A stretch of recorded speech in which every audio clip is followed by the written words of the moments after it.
Good evening, football fans. Welcome to Homecoming 2020. We'll begin this evening. As we begin to prepare for tonight's homecoming festivities, please join me in welcoming our marching band, cheerleaders, and football players to the field.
We will begin this evening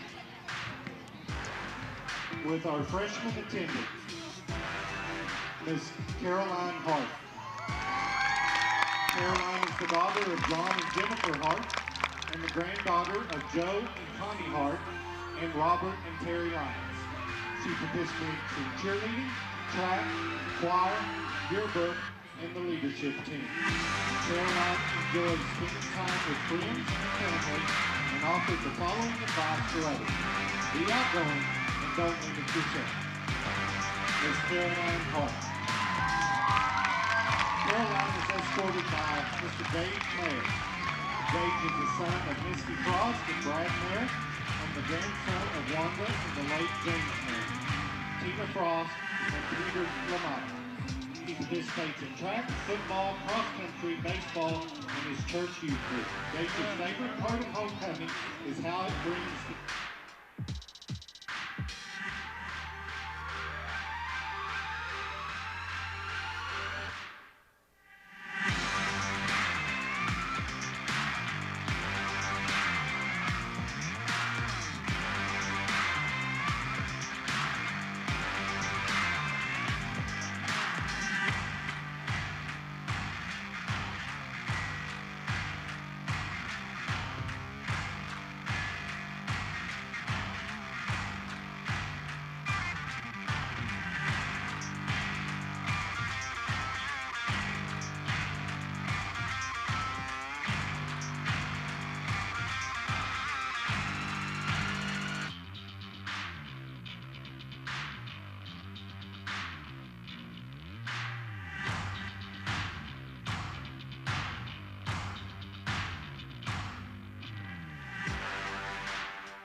We were there when your grandparents made their first telephone call.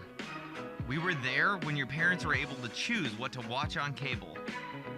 And now, we are here for you, providing high-speed internet service to your family. There is one thing we know for sure. No matter what happens next, Cross is here to keep you connected. Cross, serving families like yours, today and tomorrow.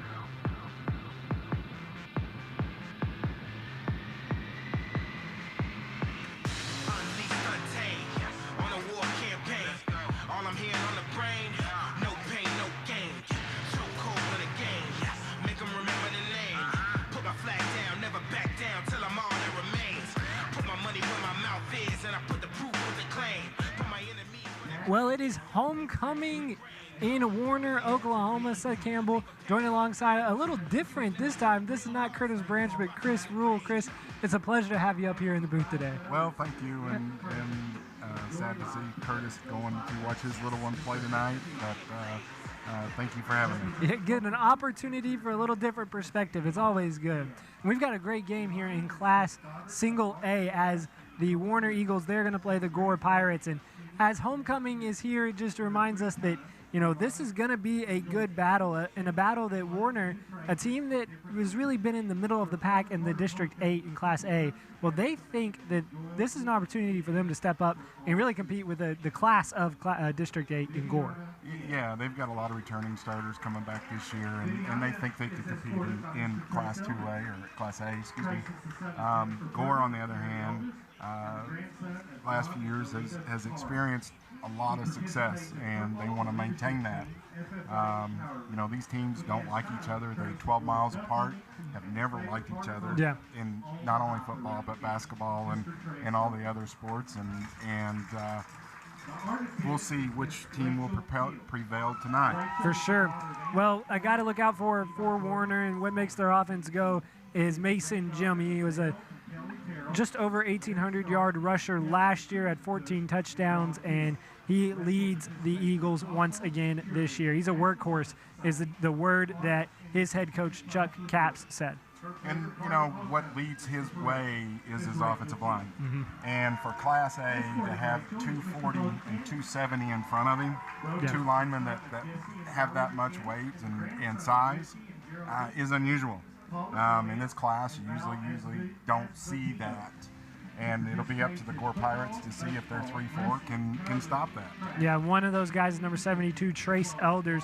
He's a 4-year starter, and as you mentioned, just a big old boy on that offensive line. So definitely something to look out for to see if Warner can control the line of scrimmage, but also they're going to need to give their quarterback time. Now, Warner doesn't throw the ball a whole lot, but when they do, they're going to need to give their quarterback time because Jace Jackson, the freshman, is going to make his first start tonight. And that's impressive. You don't see a freshman lining up behind center very often, especially in any class. And primarily his job is going to be to turn and hand it off to Sims. But there'll be times when they ask him to do some things with the football that normally is probably stretching what he's capable of, but he's going to have to come through. And then on the other side for the visiting Gore Pirates, as you said, not very far away. Just a river really separates these two schools. That's true. And but they're only having their second game. So while Warner's having homecoming, Gore's a little surprised that they're really in a homecoming game because they had their first 2 games canceled, and they had their first game last week. It's been a wild ride for them the first few weeks of the season. Yeah, they've you know, like you said, this should be game 4, but it's actually game 2 for them. You know, so a lot of what they experience in game 2, obviously, you know, they'll see if they can minimize the penalties, and the team will usually improves a lot between that first and second game.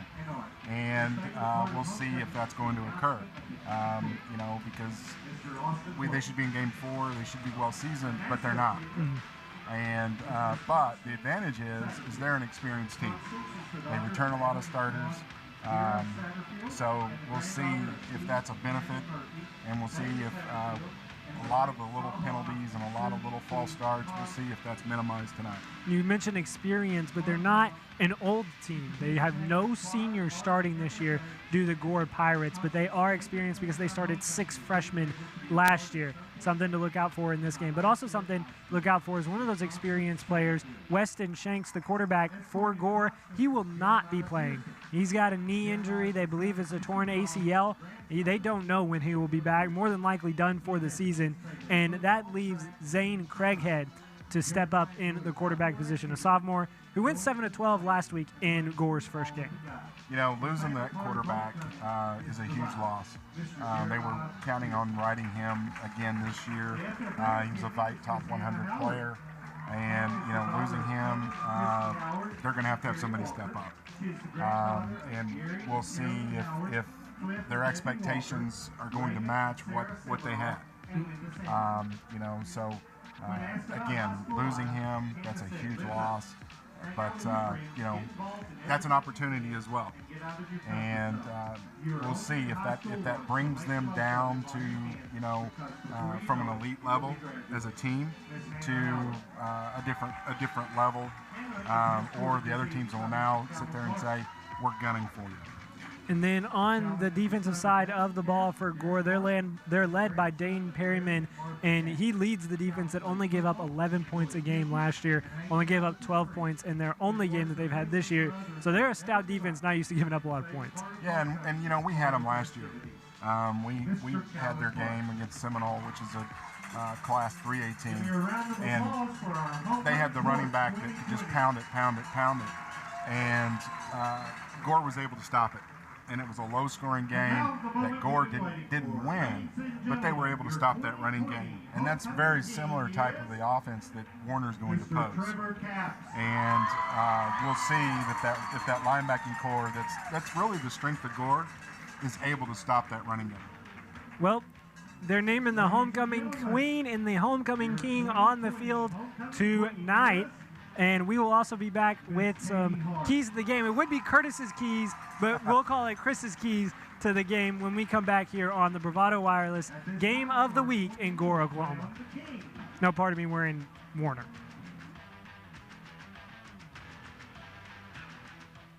Hi, we're Bravado Wireless. You may have seen us at your local events and wondered just exactly what we do. We provide the highest quality cell phone service, specializing in outstanding coverage, both locally and nationwide.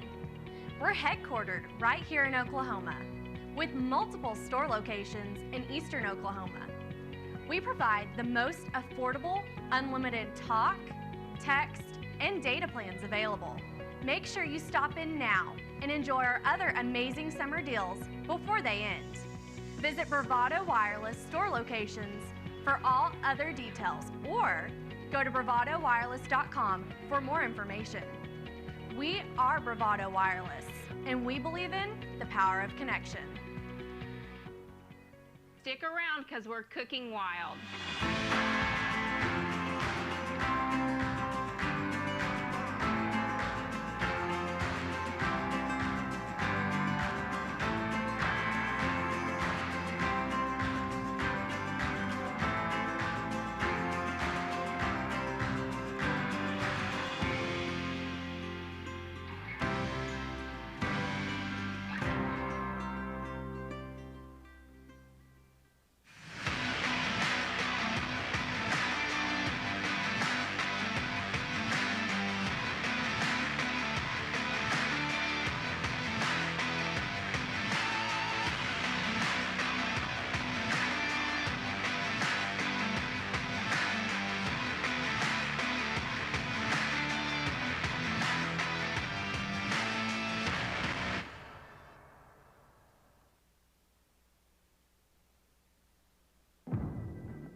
Here in eastern Oklahoma, we know that dirt roads have a unique way of helping us find direction. Whether you're figuring out where you're headed or where you came from, Bravado Wireless was built on the back roads to help you find your way. Right now, you can get 3 free months of our premium wireless plan with your choice of an iPhone SE on us or half off an iPhone 11. No matter what direction you take, Bravado Wireless has you covered. We are Bravado Wireless, and we believe in the power of connection.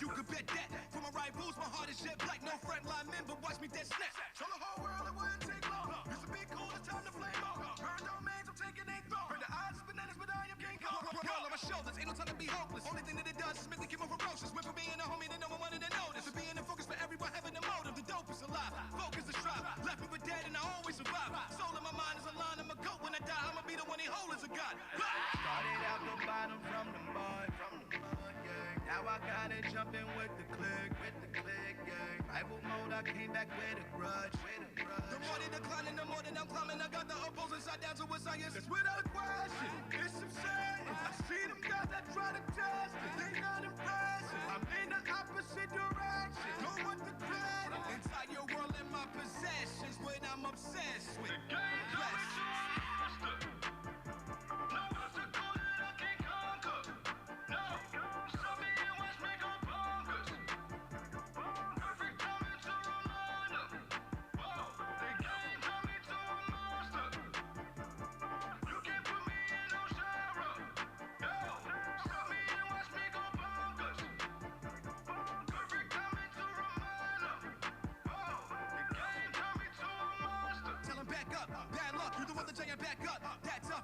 a clash of the math and you in contact with a Mack truck. You in a bash points, I'm looking past ya. Foot on the gas, lapping everyone to gas ya. My numbers on the ball, hold you put your stats up with the fact is a fact opinion and a factor.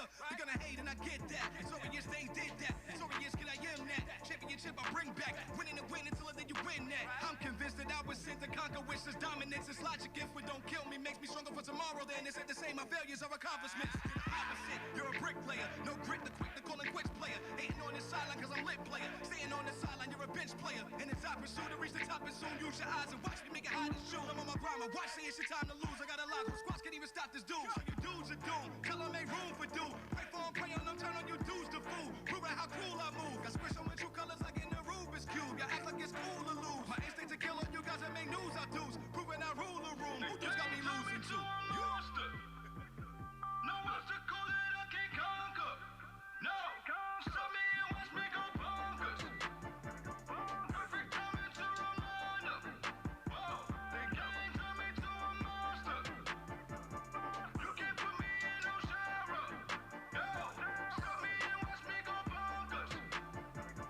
Perfect timing to remind them. Whoa.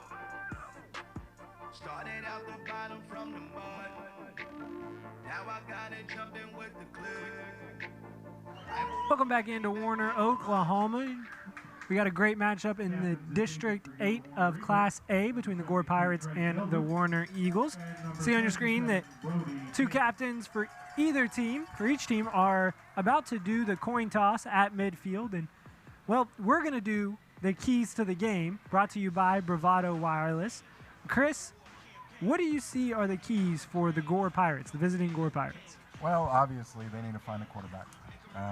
They're going to have to replace one of the top players in Class A, and they've got to find someone that can fill that production. you know, they don't need to get 100%, but they need to get something. The second one is on the defensive side of the ball, they need to stop the run.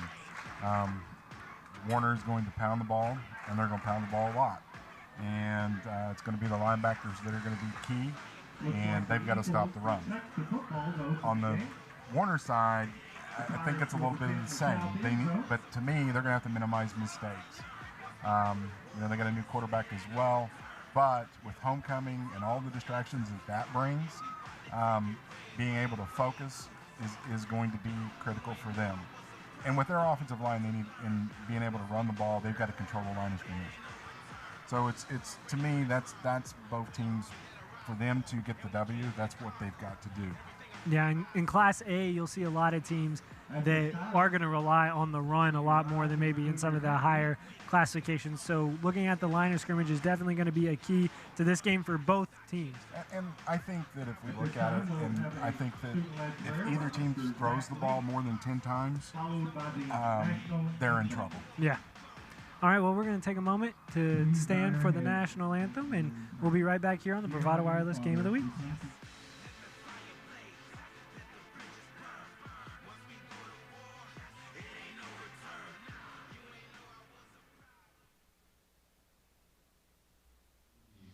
I also want to pray for safety and peace in around our country and around the world.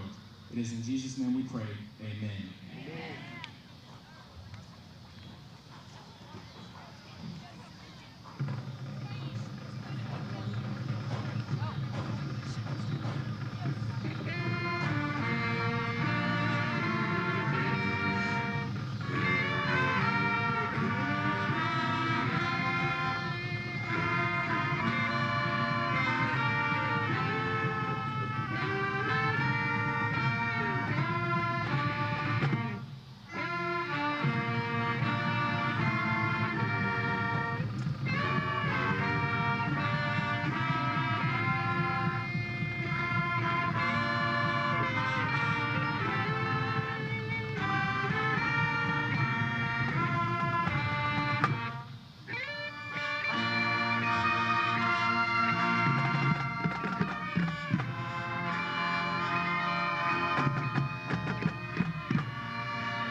Welcome back to the GORE versus Warner game of the week.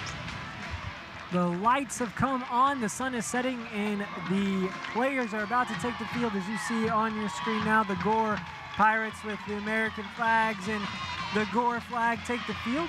GORE in the green pants and the white tops. They're going to run it all the way to 100 yards. Get a nice little warm-up in before they start the game. And then on the other side, coming through the Spirit line, homecoming week for the Warner Eagles. A big game upcoming, and Chris, we were talking about it a little bit earlier. It's really nice in everything that has happened this year to just kind of feels a little bit like normal. These two teams, these two rivals in the same district, they get to play each other. You know, for GORE, nothing really has seemed normal about this season as they missed their first two games. And you see Warner coming onto the field right now. But this right here, playing their rival just across the river, this has got to give just a little bit of normalcy to what has been a crazy year. Yeah, I mean, you know, especially for GORE, you know, this is only their second game. You know, they're excited that they're getting to play again. And, you know, those stands are filled, and, you know, people want football. The weather's gorgeous. You know, it's in the 70s. It's football weather. You know, here we are almost October 1, and we have football. And, you know, colleges play tomorrow, and you know, we're getting a little normal. It feels good, doesn't it? You know, and it's nice. I mean, it really is. And with everything that's going on, you know, we'll never, you know, we were talking about it earlier in the field. They've got 2020 in the middle of the field. We won't forget this year ever. No. You know, because there'll be to me, hopefully there's not another one like it. You're exactly right. Warner is going to get the ball first, as Gore, it looks like, deferred, and will defer to the second half.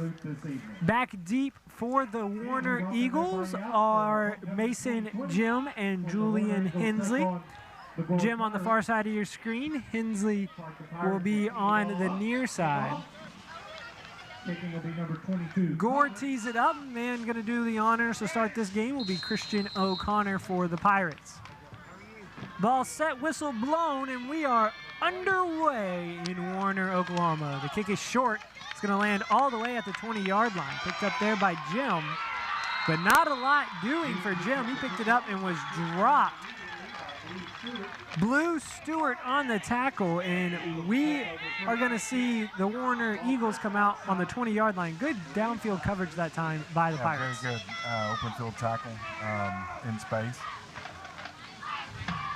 And here you see Warner coming out in a multi-back set. You'll see. And that right side of the line is big. Yeah, I mean, as we mentioned earlier in the game, they are led on that right side, Trace Elders. He's a big body to run behind. We'll see if Mason Jim does so here. He does, looking right side, but a great push by the defensive line of Gore. They drop Jim. They're going to say right at the line of scrimmage. Maybe he gained a half yard, brings up second down and long. Jace Jackson, the freshman, takes his first snaps. This is his first career start. He did not start the previous 3 games for the Warner Eagles, and then he went the Warner Eagles did go 2-1 in those games. But his head coach, Chuck Capps, said that, you know, he saw growth in poise all throughout the season and finally felt comfortable giving his young freshman a start. They're going to give it counter. Jim looking for space. Nothing doing there. Once again, great job of holding their own by the Gore defensive line. You know, again, they're just not getting a lot of push up front, which is what they've got to do. Here they're coming back out in a 3-wide formation, and 4-wide actually. You know, they've started out in a double tight, and now they have 4 wide receivers. So definite passing them down. We'll see if they put it in the air. We'll see if Jackson throws his first pass of the day. He drops back, pressured from the backside, ball's up in the air. They're going to rule it incomplete. Jackson was hit as he threw, didn't see the backside pressure, and Gore gets a 3-and-out to start the game. Yeah, Gore should get really good field position out of this possession, starting off with the 20 and going 3-and-out. So they should wind up somewhere around midfield. Great job to start the game by the Gore Pirates defense.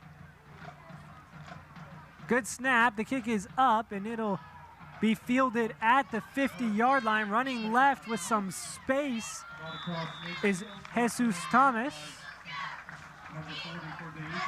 Thomas gets into Warner territory, and as you mentioned, Chris, good field position for the Pirates. Yeah, definitely. I mean, you know, you had a nice punt of 23 or 28 yards, fielded and returned for 8. So, you know, you get a 21-yard net, and that's really pretty good in Class A. But you're giving the offense a very good field position. The Gore Pirates going to be led onto the field by their first-year quarterback because of the injury to Weston Shanks, Zane Craighead. They did throw 12 times last game, which is a little more than usual, as they show a spread formation here, trying to catch Warner on their toes. They're going to throw, slant route, over the middle. Nice big tackle. Hit over the middle, showing some poise is Callan Park. Park with a big hit and still down on the ground is the Warner receiver. It looked like the pass may have been intended for Tyler Lane. Lane is down on the ground, really hasn't moved. You hope that it's just he got his wind knocked out of him, because he did, you know, tried to stand up. But a nice hit by number 5 for Warner. But yeah, Park really laid the lumber. When you're going to throw, that's the danger of going over the middle. You know, if you're a quarterback, you got to make sure that you're not leaving your receiver out to drive. Open, you know, but that's what a safety is supposed to do. Yes. You know, he's supposed to play center field, and we see the young man getting up, and he looks good. We should see him here shortly. But you know, that safety, that's his job, and you know, he's playing free safety back there, and played it well. Tyler Lane came over the middle and met Callan Park for sure. He did walk off under his own power. Good to see. Maybe see him later on in the game. Could have been a situation like you're saying. Kind of surprising that Gore comes out, lines up in a double tight. Here they are again. And then they shifted out of that into a kind of a stack formation. Craighead once again at quarterback. He's going to take it himself. Running behind left tackle. Space for Craighead. He picks up, we'll call it a 6. Brings up 3rd down and short. That time they spread the Warner defense out just to run it behind their offensive line. So you got a short 3rd down. Looks like they're going to stay in that spread formation. It's a great job of finding the hole that time by Zane Craighead. They're back in that stack formation. Looks like we got a penalty, false start on the offense. Again, going back to our keys to the game, second game, you want to minimize those mistakes. You take a very doable 3rd and 3 situation, and now you're in 3rd and 8. And Gabe Dozier, the left tackle, looked like he may have gotten a head start for the Gore Pirates. It's the first penalty we've seen in the game. We'll see if it cost Gore their first drive of the game. 3rd down and 8 upcoming. Spread formation once again. See a slant. Craighead pressured from behind, dropped at the 48-yard line. First man to get there for the Warner Eagles is Hunter Gertie, the junior. He drops Craighead, and it's going to force Gore to punt. You know, he was looking for his slot back, running a dig route. But the defensive end made it around the corner faster than he can get rid of the ball.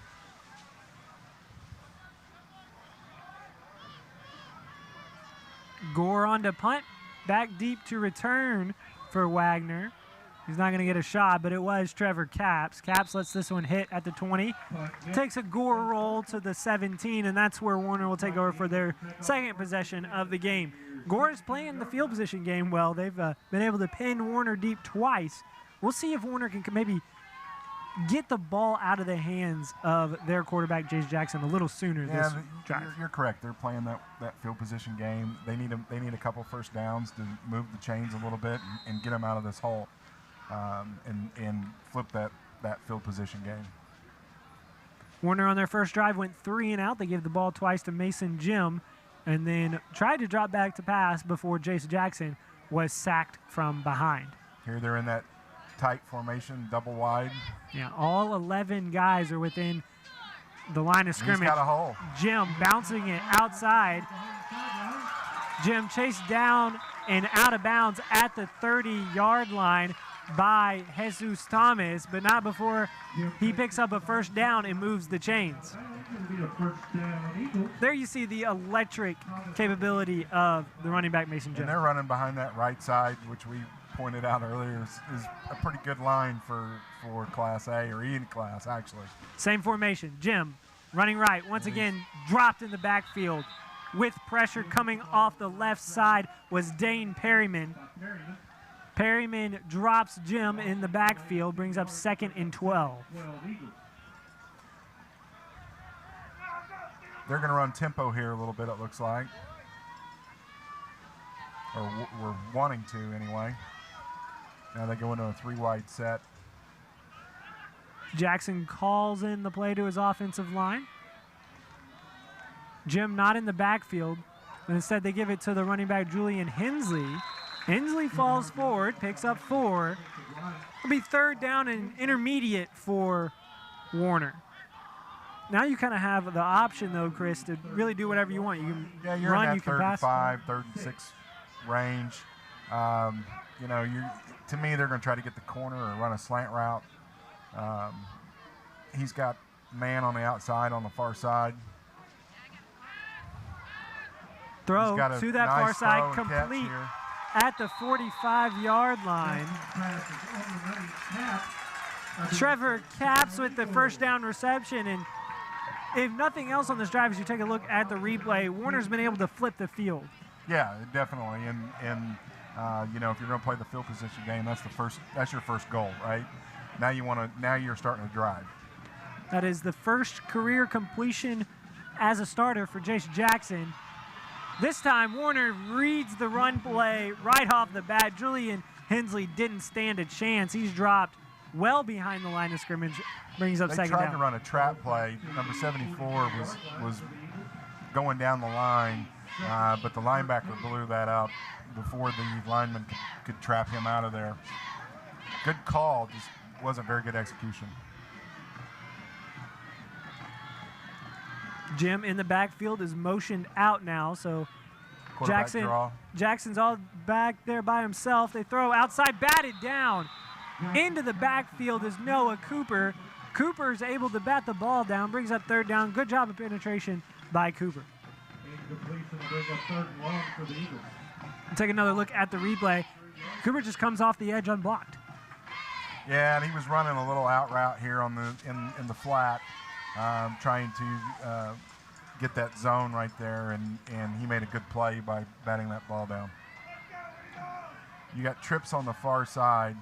Looks like man on the far out. Warner's going to go to the air, you got to believe. Instead, they keep it on the ground with Jim. Jim running left, nothing doing. He picks up 3, brings up fourth down and 10 from just the other side of the 50.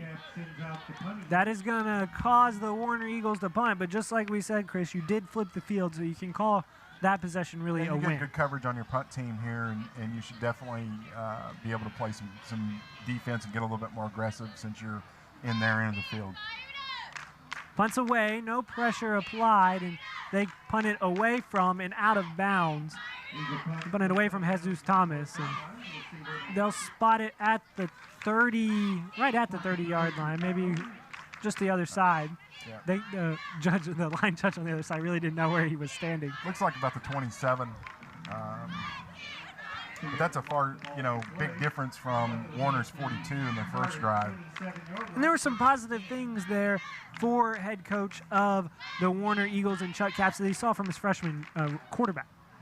Yeah, I mean, he was able to stand in there and deliver a couple nice balls there. Gore had a nice drive going as well before they had some penalties. And this time snaps high, but it is handled by the quarterback Craighead. Give right side, not a whole lot doing for Gunnar Dozier. He will pick up 4, we'll call it 3, brings up second down and 7. Gore has shown really that they've been able to hold their own on the offensive line despite being outsized by the Warner Eagles. You can tell there's a definite size difference between the two lines. There's a nice play there. Yeah, Dozier, nothing doing, dropped at the line of scrimmage. Penetration applied by the linebackers from the Eagles, brings up third down. If you're Gore, you've shown that you can throw the ball a little bit. Are you running it here, or are you going back to the air? I think you're throwing it here to either out route, or you got stack formation here. It's kind of a sideline screen. They're trying to keep the drive alive. Craighead keeps it himself, makes nice a man move. miss in the backfield, hit right at the first down marker. They're going to give him the first down. I'm not sure that that's a favorable spot for the Pirates. Yeah, it was. And I tell you what, number 5 for Warner is bringing some wood. Yeah, he's ready to play. he is definitely making a statement. Yeah, that is once again Cullen Park. Park brought the wood once again, but Gore picks up the first down. 2 wide receivers to either side of the field. This is just a completely different Gore team than the one we saw last year. Up the middle, hit at the line of scrimmage, but falling forward goes Gunnar Dozier. Dozier showing not necessarily breakaway speed, but he's Gore's been able to gonna put his head down and pick up some yardage. Looks like Gore's going to run some tempo here. Fake to Nice Dozier, play. Craighead with space. Craighead past the 50-yard line, run out of bounds. Nice misdirection there from Gore to pick up the first down. Yeah, little nice handoff, nice fake handoff, and off around the end. Definitely saw the hole, made the right read, and picked up a nice 10 yards. Craighead shows a burst of speed coming through the line of scrimmage as well. Gore moves into Warner territory. Snap high. They give it to Dozier, though, and he runs forward for 8. It almost looked like Craighead wasn't going to get that ball down. Instead, he does, and Dozier picks up 8. If they don't get that snap down, one of those handoffs is not going to get made. But it looks like Gore's found something around that right side. They run that way once again. Dozier, first down and some. We got a penalty. Looks like maybe holding. Late flag does come in at the line of scrimmage. We'll have to see what the call is, but that is, as Chris said, right in the area that holding would normally be called. But they're hitting that right side for 8-10 yards a pop. They found something. And they are running on the left side of the defensive line for the Warner Eagles is Levi Lawson, sophomore that, he's a big body to run at, and Gore is still just being able to pound right at him. I think they're kicking him out, and then it's creating a natural hole, and the linebackers just having a problem filling. You see they're stacking him kind of inside. Give this time up the middle. Dozier, he'll pick up 4. We'll call it 3, actually. But that does bring up third down and long. Once again, a penalty hurts Gore. We'll have to see if they can execute on third down and 10. Yeah, one of the keys was, minimize mistakes. And penalties has killed 2. If it hurts this drive, that'll be penalties killing 2 drives for Gore. And they flip the field again. Clock continues to wind. It goes under 3 minutes, 30 seconds. No score. First quarter. This District 8 game. Craighead rolls right. He sees space, but it's going to be closed up quick as he's dropped at the line of scrimmage, pushed out of bounds there, brings up 4th down. And, Gore had a nice drive going as well before the penalties cost them, and they're going to have to punt. Yeah, they picked up a couple first downs again, and that's any drive, that's your first goal, especially when you start deep in your own territory. But then you want to, maintain that. But again, penalties, especially on a running team, hurt. Julian Hensley back deep for Warner.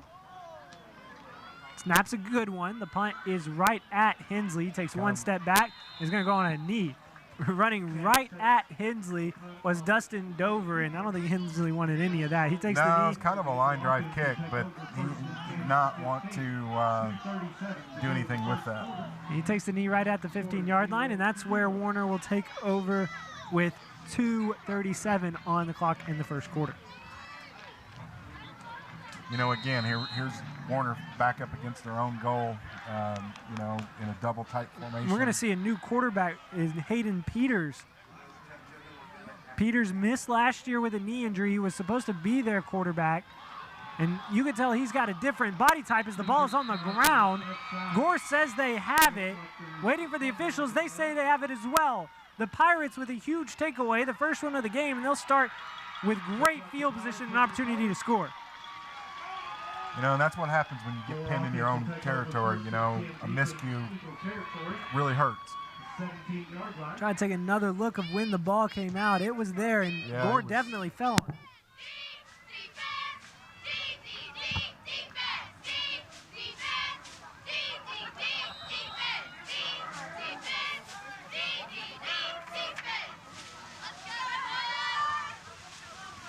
Back in the gun is Zane Craighead. Nobody back there with him. They send a man in motion, but before there is the snap, somebody's had a little head start. It's going to back Gore up 5, and that's a third penalty against the Pirates. Meanwhile, none against Warner. And you got, 3 penalties already in the first quarter. We've had some definite sloppy play from both teams, with the fumble and now 3 penalties. It looks like Gore's trying to run a reverse. Ball's on the ground. Warner recovers it, and tit for tat we go as the Warner Eagles come out with a huge fumble recovery, get the ball back, and will start their drive from the 28-yard line. Take another look. Gore might have just gotten a little too fancy here with the double reverse. Yeah, he just didn't make a clean handoff. Back in at quarterback for Warner is Jace Jackson, the freshman. We got a quad situation over here to the far side. And there you got another penalty. Another penalty for Gore. That is the 4th penalty against the Gore Pirates.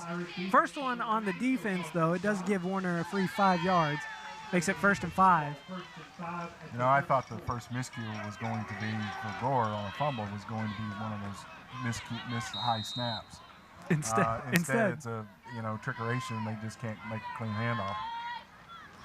Screen pass to Jim on the outside. Not a whole lot doing for Jim. He looked like he was him in, but he made 2 people miss and picked up positive yards. That's the explosiveness he made of Jim. A nice first move there after he caught the ball, and that's the kind of pass you want him to throw with a green quarterback. They're actually going to say that he didn't pick up any yards. He's going to stay at 2nd and 5. Jim did a good job making a few guys miss and just getting back to the line of scrimmage. Same formation for Warner. They have a receiver to the far side of the screen as well in man-to-man coverage, something to keep an eye They're on. in this 5 wide, go back, stack formation. Expecting up there it is, and we got another movement penalty by number 72. Yeah, this time for the Eagles, it'll be Trace Elders. He jumped. Jim was going to be in motion. It looked like they were going to try and get him to the wide side of the field, get him in space. Instead, the Eagles have their first penalty of the night, backs them up 5 and 2nd and 10. Yeah, they were, trying to, and they're back in the same formation, probably looking at running the same play. Yep. They give Jim on the sweep. He's dropped behind the line of scrimmage.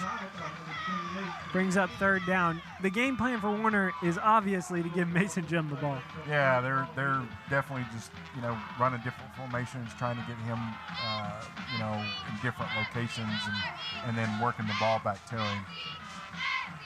We saw last week in the McIntosh County War in the Bravado Wireless Game of the week that it just takes one play when you have an explosive back to get into a game. And that's what Warner is hoping for, just one play from Mason Jim to give them the lead. A pop pass dropped at the 20-yard line. They're just going to say that was a forward pass, so it will be incomplete. We might take a look at that and see if that was actually behind the line of scrimmage. That was awfully close to being a lateral. Yeah, if he throws that backwards, then Gore can hop on it. If he throws it forwards, then it is just an incomplete pass, as was ruled by the officials. This is a formation that's become all too familiar for Warner. The punt formation. As they get it away, ball hits right before the 40-yard line, and it'll drop in front of Jesus Thomas. Down to there, into Gore territory. Nice starting position at the 42-yard line of the Eagles. The Pirates have shown promise on both of their drives. They just haven't been able to punch it into the end zone. What do you want to see from them on this drive, Chris, to put it in? I think you just stay with what's working. You don't try to get too fancy with it. And I think that's what happened to them on the last drive. They found the weakness on that right side of that, on the left side of that defense. I think you exploit it until they stop you. I thought they were going to give it. Instead, Craighead keeps it, and the ball's on the ground. Running right, can't keep his feet. But once again, we said his name once. We're going to say it again. That's Colin Park.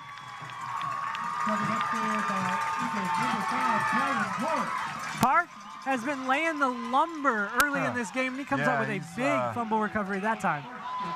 And really, that looks like that's bad ball security by Craighead. Yeah, I mean he's got it out there, and he's not got it secure, and he cuts it back into the grain, so you've got all the players coming towards you, so the likelihood that you're going to get it knocked loose is higher. That may be an inexperienced quarterback, just some of that inexperience coming out in him, cutting the ball back against the grain while he's running it and not tucking it away. Give, right side, Jim in space, cuts back towards the left. Now he's going to be brought down by a host of Gore defenders, but not before he picks up 5 positive yards on first down for Warner. Nice formation. They're kind of in a wide diamond, almost a wing T type formation. And it's going to take more than just an arm tackle to bring Mason Jim down.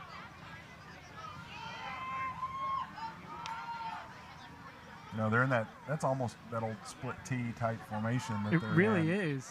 It's a throwback. Running up the middle is Hensley. Hensley finds space, picks up the first down. Warner gets inside the 30-yard line of the Pirates. And they're showing promise on this drive. Good push that time from the Eagles offensive line. Yeah, they're coming running behind that right side, and now they're going to split out. I'm a firm believer that you stay with until they stop you. And, they're in that tight formation with the wing T. I think you stay with it until they stop you. Hensley up the middle, falls forward, picks up 3.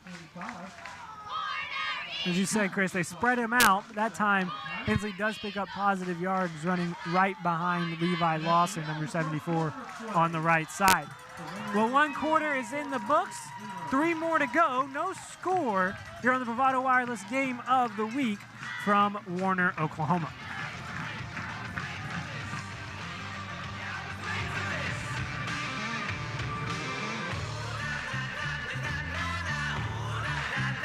Planning a weekend away in your camper? Take your Bravado Wireless home internet with you. Right now, our most popular internet plan has been chopped. While other internet providers are stuck at home with all of those wires and your obnoxious neighbor, Hank, you are free to take your wireless router to your home away from home. Visit us at bravadowireless.com to find a store near you. We are Bravado Wireless, and we believe in the power of connection. We were there when your grandparents made their first telephone call.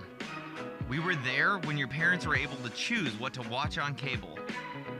And now, we're here for you, providing high-speed internet service to your family. There is one thing we know for sure. No matter what happens next, Cross is here to keep you connected. Cross, serving families like yours, today and tomorrow.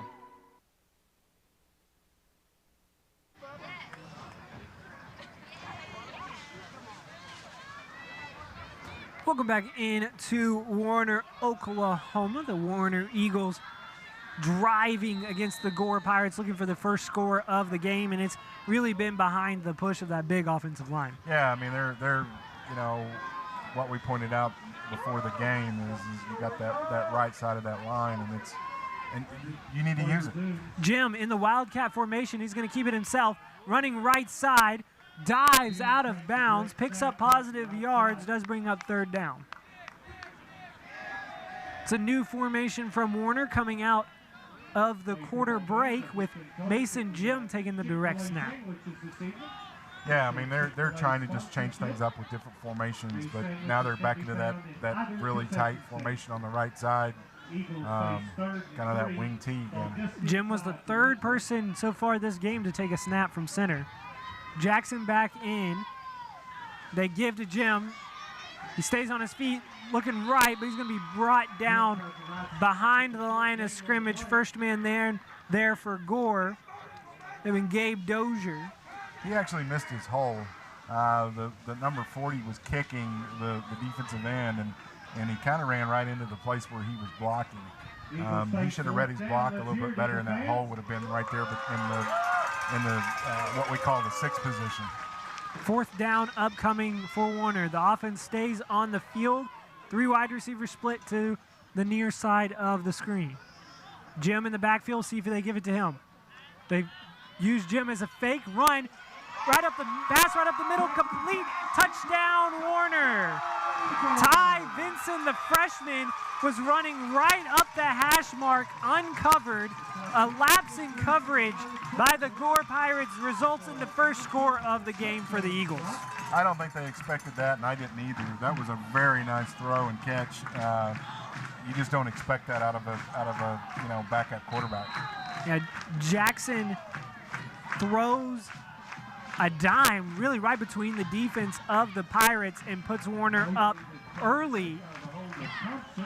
The snap is back, the kick is up, and it lands well short. The extra point from Keaton Mosley. And if you watch the go back and you watch that again, the right side or the left side linebackers were flowing left right at the snap.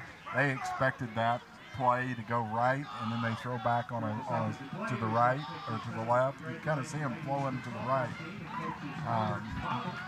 It was a good job too by the Eagles of using Jim as basically a decoy, throwing him out right, and maybe that was why the Pirates shifted that way. Him, and then he flows to the right, and you saw your outside linebackers flowing that direction, which opened up that zone there.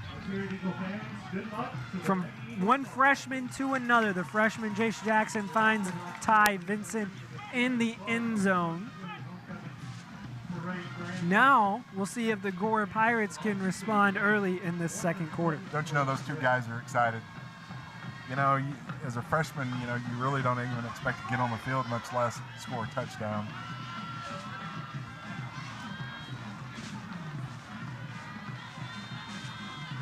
The ball has been placed on the 40-yard line, and the Eagles are getting set to kick it away to Gore. This one, a line drive, is going to hit and roll all the way to the 5-yard line. Picked up there by Jesus Thomas. Thomas reverses field, looking for space, trying to get around the edge. He does. Thomas all the way out to the 35-yard line before he's run out of bounds. Thomas ran all the length of the field.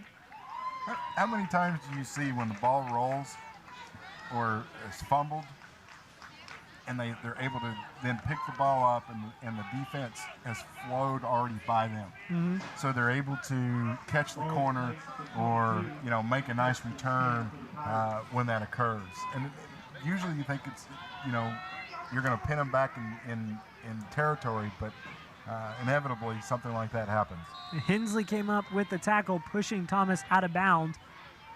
They're going to mark Gore just beyond the 20-yard line. Running right and doing nothing that time is Jackson Duke. Dropped in the backfield by 2 Warner defenders. And take another look at the replay. Not fooled at all, and right there to receive. Basically, the handoff was Brody Cannon. Now Craighead keeps up the middle. Craighead in space, still on his feet. Ball's loose again. This time Gore lands on it. But Craighead's got to work on ball security, Chris. Yeah, I mean, that's rule number 1 is to secure the football. And, that was almost their 3rd turnover already in the first half. And almost negated a big play. Craighead keeps up the middle. Craighead right at the first down marker. They'll give it to him. Falls forward to the 34-yard line. Gore, after being dropped in the backfield on first down, 2 nice runs by Craighead give them the first down, and they're moving the ball here in the second quarter.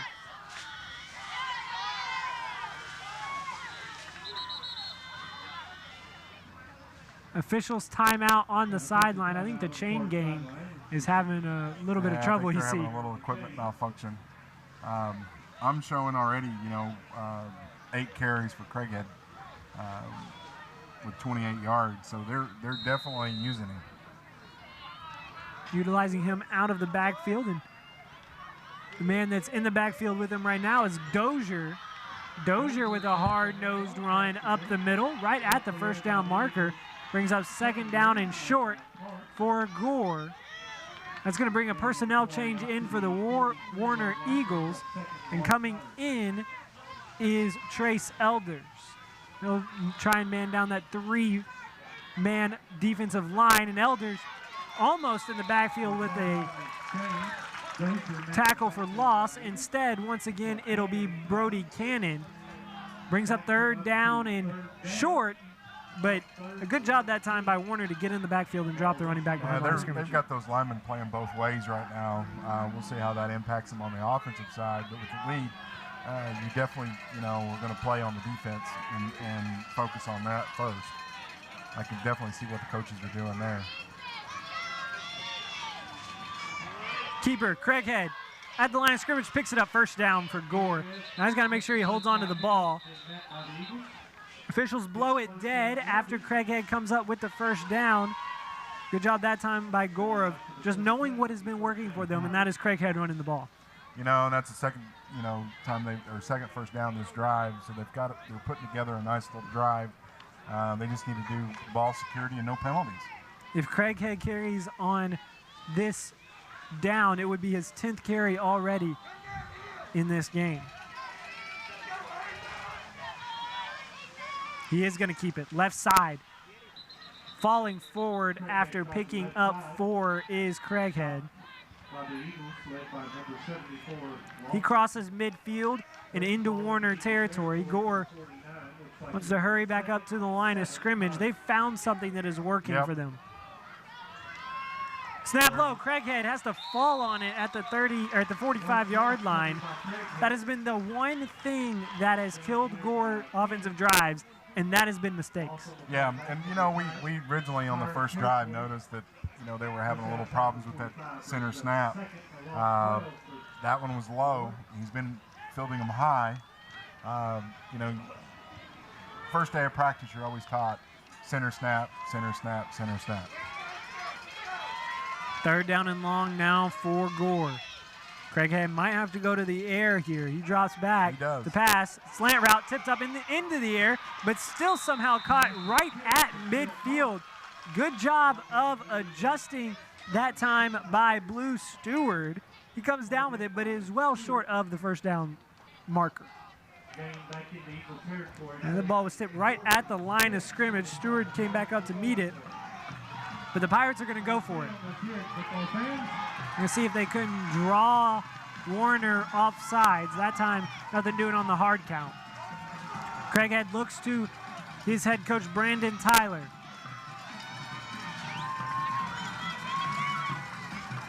It's going to be a quick punt. They're going to get a friendly roll, do the Pirates, as it goes just short of the 20-yard line from the quick kick. Almost like to see Craighead take maybe one more step back. He almost hit the offensive line with that punt. I haven't seen one of those in 40 years. You just don't see that play very often. Used to see it a lot, but Well, some football's evolved so much. You used to see guys punt on third down. Yeah, it's if you're going to punt it, you go back into punt formation so you don't risk the block.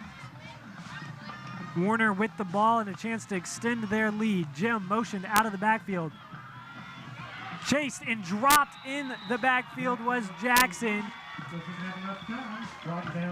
Dropped by Dane Perryman. We've said his name a few times already today. Perryman showing that he's a nuisance for the Eagles. Definitely that one hurts. That's a deep drop and nice defensive play there. Warner was trying to take a shot. Really looked like. He had man on the outside, and he was definitely looking at it. Here he is again. He's got a man. This time, overthrows his intended target. It almost looked like maybe a little miscommunication between Vincent, a man who's already got a touchdown today, and the freshman. That's a freshman mistake because he quit running. If he stays running, he had 2 yards on the guy. If he stays running, then they hook up. But obviously that's inexperience there. And Vincent almost looked like he kind of rounded that off and was running a corner while Jackson thought he was going to run a go. Clock stops at 5:22 to go in the second quarter. Warner leads 7-0. Jackson with his third pass attempt over the middle, intercepted. At the 20 with space in front of him goes Jackson Duke. Duke will be dropped at the 11-yard line, but once again, miscommunication. And we've seen that Warner's strength does not go into the air. That's a costly turnover in prime position for Dover. You know, if you watch him, he breaks off his route. I think he thought that he was going to run over the middle, whereas... Yeah, I mean, he looked like he was running a post versus, a flag, and he just, reads that wrong. Jackson was under pressure. He threw it, and if you're on the same page there, maybe his intended target, Trevor Capps, is open. Mm-hmm. But instead, he threw it right to Duke. He's definitely running a flag route, so he's cutting on the outside, and he throws it to the inside, basically right where the safety's going to be. And so it looks like we got a timeout here. Yeah, that's going to be the first timeout charge to the Gore Pirates. 5:17 left to go. 6-0 the score in favor of Warner, but Gore's threatening with the ball on the 12-yard line here in Warner, Oklahoma, for the Bravado Wireless Game of the Week. Here in eastern Oklahoma, we know that dirt roads have a unique way of helping us find direction. Whether you're figuring out where you're headed or where you came from, Bravado Wireless was built on the back roads to help you find your way. Right now, you can get 3 free months of our premium wireless plan with your choice of an iPhone SE on us or half off an iPhone 11. No matter what direction you take, Bravado Wireless has you covered. We are Bravado Wireless, and we believe in the power of connection. 5:17 left to go in the first half. Warner leading Gore 6-0. I want to take this time to let you know this game is brought to you by Bravado Wireless. Make sure to check your local Bravado Wireless dealer for all of your needs in the wireless game. Bravado is there to help. 5:17, and a great opportunity coming off the interception for Gore. Keeping it up the middle, runs the quarterback for Gore, Zane Craighead. He's going to be stopped before he's dropped. They'll give him 3 yards, brings up 2nd down and 7, and quickly to the line go the Gore Pirates. He's got 10 carries already. They're definitely using him. There's number 11. Number 11, and he's going to be dropped behind the line of scrimmage into the backfield. Breaking up the run that time was Brody Cannon, the senior 4-year starter. Cannon has made his presence known in the second quarter. They're in 4-down territory, they make no doubt. They've got 6 yards to get, or 2 downs to get 6 yards. They're going to use them. Yeah, and they're already inside the 10-yard line too. So 6 yards to pick up a first down and 8 to pick up a touchdown. Again, there's a penalty. There is a mistake. A hard count from Craighead causes the entire right side of the offensive line for Gore to jump. That backs them up 5. Not just an extreme killer as it's 3rd down and 10, but still mistakes. Yeah. And you can really tell this is Gore's second game of the season. Yeah, you can, and usually you hope these are fixed by game 2, but a lot of times they're not. There's a nice slant route over the middle, broken up on the coverage, and showing a little bit of excitement there is Jeremiah Pearson. The receiver was open. He got the step on the slant route on Pearson, but good job of Pearson to get in there, break it up, and not draw a that was flag. a nice read and a nice route. He just didn't finish. And, again, that's second game. 4th down and 10 upcoming for the Gore Pirates. This is a big one. Yeah, and I expect Warner to blitz on this down. You got 4th down, and here we go with they're going to talk about it and take a timeout. Yeah, 3:53 left to go in the 4th quarter. A big 4th down upcoming, and Gore and their head coach Brandon Tyler want a little bit more time to talk about this. So they're going to take a break. We'll take one with them. 6-0 is your score in favor of Warner in Warner, Oklahoma, for the Bravado Wireless Game of the Week. When you reach for that deal-sealing handshake, you don't want to pass germs. So keep everyone safe by washing your hands for 20 seconds and still seal the deal. Yeah! Fist bumps now accepted as deal sealers at your local Bravado Wireless store.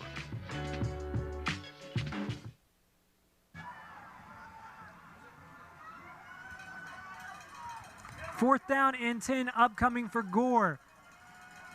They need to get the ball to the 3-yard line. Craighead rolls right, looking back left.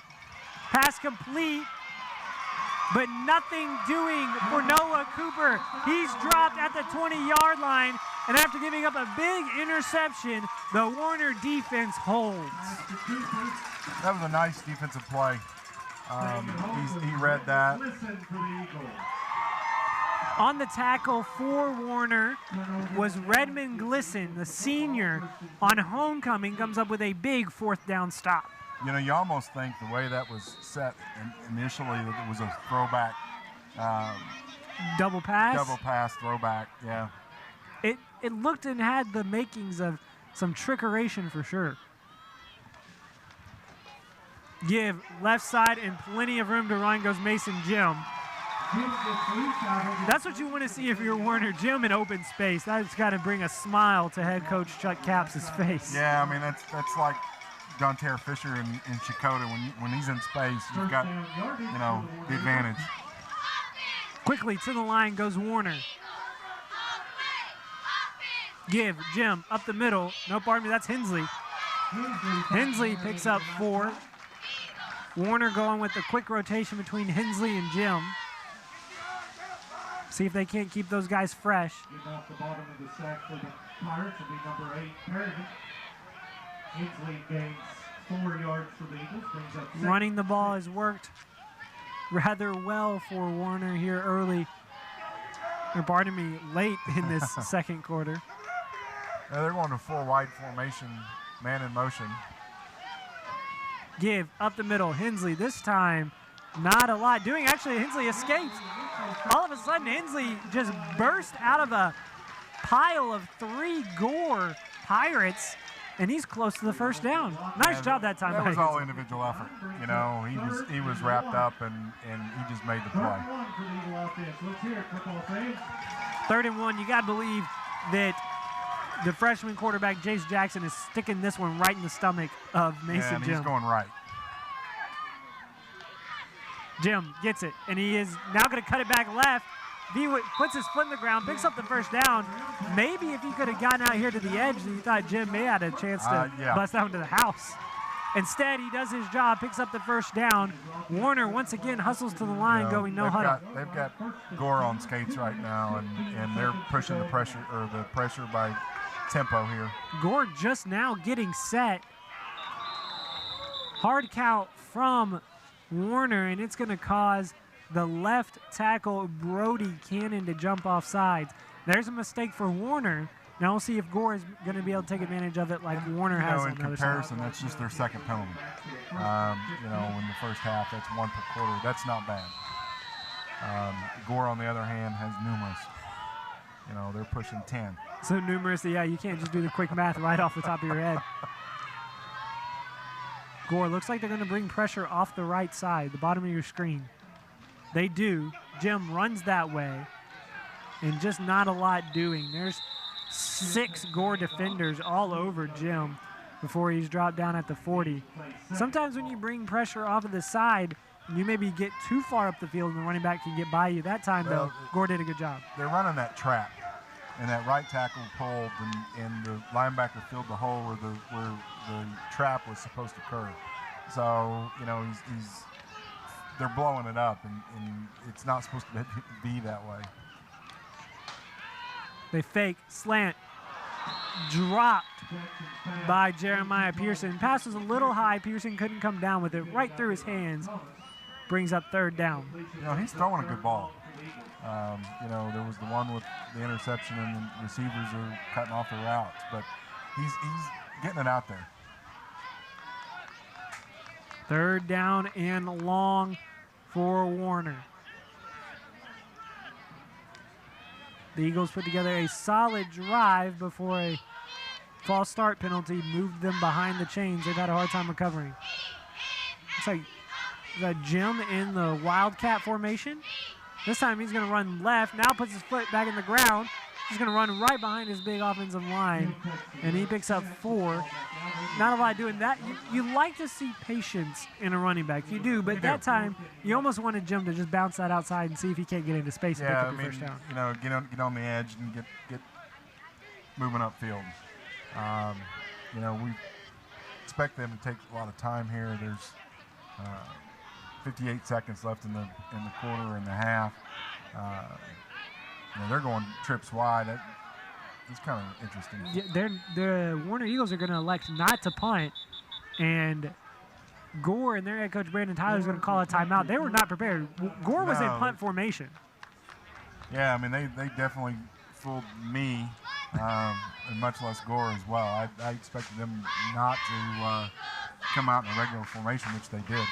With the way that your defense is playing now, after that timeout, you kind of have to believe that Warner is going to elect a punt. Now, yeah, I mean, kick it away. You played a field position game in the first quarter, you know, and you got the lead. So, you know, to me, you want to continue to play that field position game or go back to it, right? Run the clock, limit the Gore offense on the field. 42 seconds left to go in the first half. The teams are breaking their huddles now. We'll see if Warner elects to go with the punter, and they do, as number 44 Carson Parks will line up in punt formation. Jesus Thomas is back deep for Gore. That time, it's a good timeout by Brandon Tyler. That way Warner doesn't catch Gore off, really not ready for them to go for it. Gore rushes the punter, and it's a terrible punt. It's coming. It's going to roll backwards towards the 50-yard line, fielded at the 47. That's a net of 8. Yeah, quick math tells me 7 or 8 yard punt. I almost wish you would have gone for it now. Yeah, I mean, what you didn't want happen happened. Hindsight's 20/20. At least the punt got away as Gore was bringing pressure. Yeah, I mean, you got 31 seconds, so you want to sit there and say that but we got a penalty on the field. Looks like the white hat is going to pick up his flag. Maybe that one just accidentally fell out of his pants. So you know you're starting on your own 48, but we'll see what they do here. See if if Gore elects to air it out long, or if they're just going to run this game out. Gore goes the pass, throw over the middle, in and out of the hands of Jesus Thomas, and once again, right there at safety for Warner is Callan Park. Park is just right there waiting for somebody to throw the ball. Instead of throwing that ball, he kind of sidearmed that, and you know it just didn't have much trajectory, and it looked funny.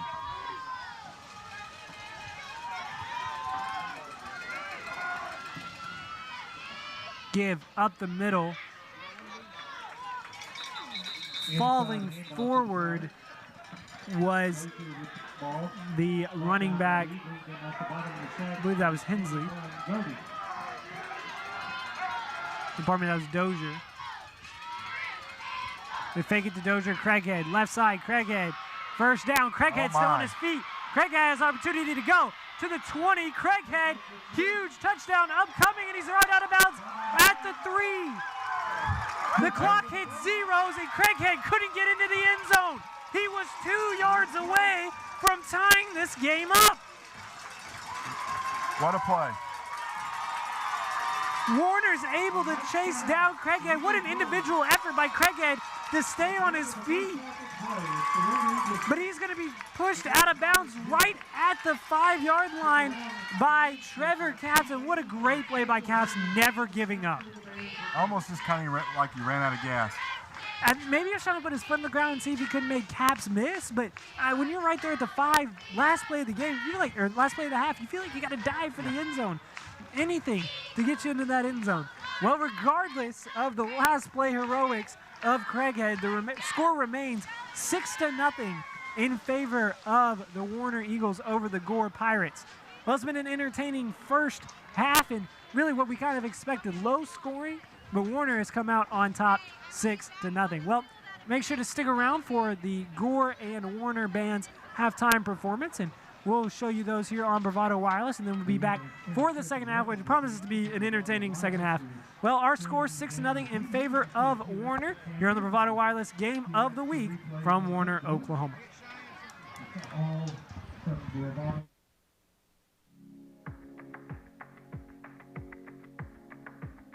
Right now, more than ever, we're choosing to take the back roads and stay off of the beaten path.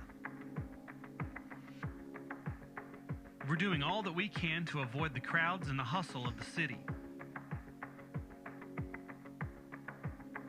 While we know that taking the road less traveled isn't for everyone, it's where we feel most at home. Every turn down this road could be challenging, and much like you, we know the harder the challenge, the greater the reward. That's why each and every day, Bravado Wireless is growing our network further down the county roads and down the roads less traveled. We're making sure wherever your road may lead, you're always connected. We are Bravado Wireless, Oklahoma's own wireless provider. We were there when your grandparents made their first telephone call. We were there when your parents were able to choose what to watch on cable. And now, we're here for you, providing high-speed internet service to your family. There is one thing we know for sure. No matter what happens next, Cross is here to keep you connected. Cross, serving families like yours, today and tomorrow.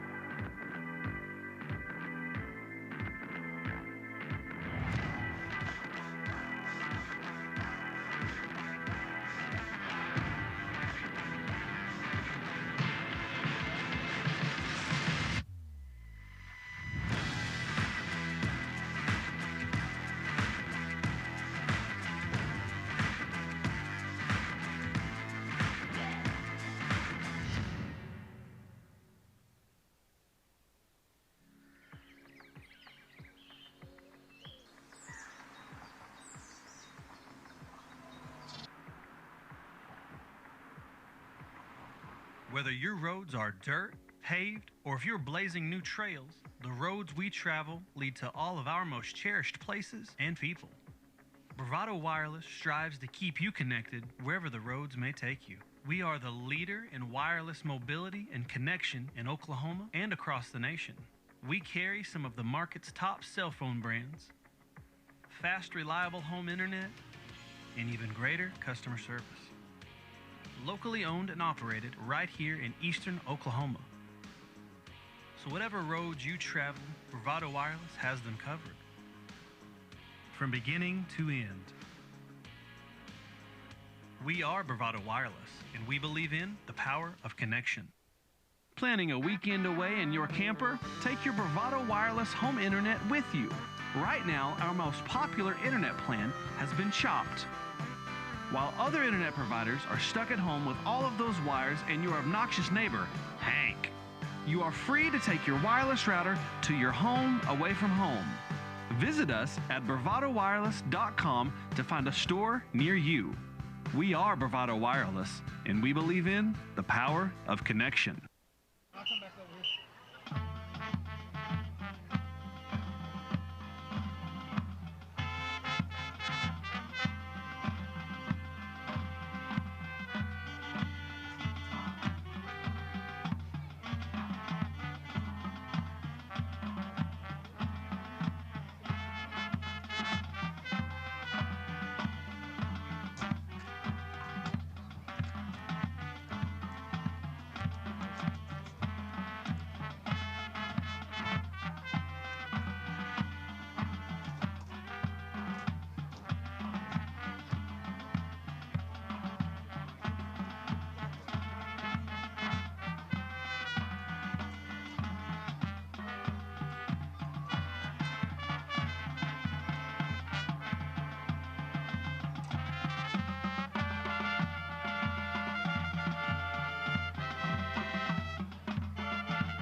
The Marching Band of Pirates. Drum major for the Pirate Band and Henry Jones. Percussion captain is Fiona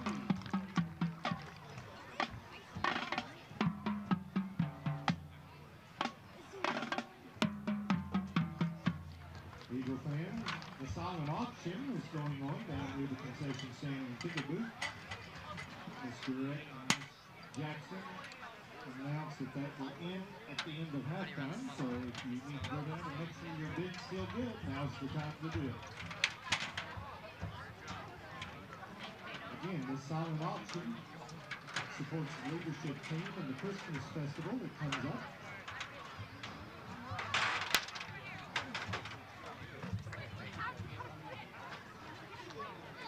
Christmas festival put on by the leadership team. Affects all students here at Warner Public Schools and many in the community. Please help with this fundraiser this year. Again, the silent auction will end up at the end of halftime tonight.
Homecoming dress and all.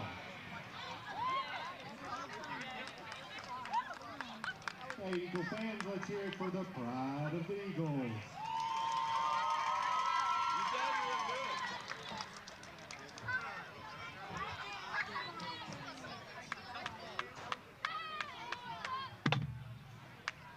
Song selection this year is Iron Man, Rocky Rocket.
for the 2020 Pride of the Eagles.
Football fans and Eagle fans in particular, I ask that you direct your attention to midfield. At this time, we would like to recognize a Warner legend.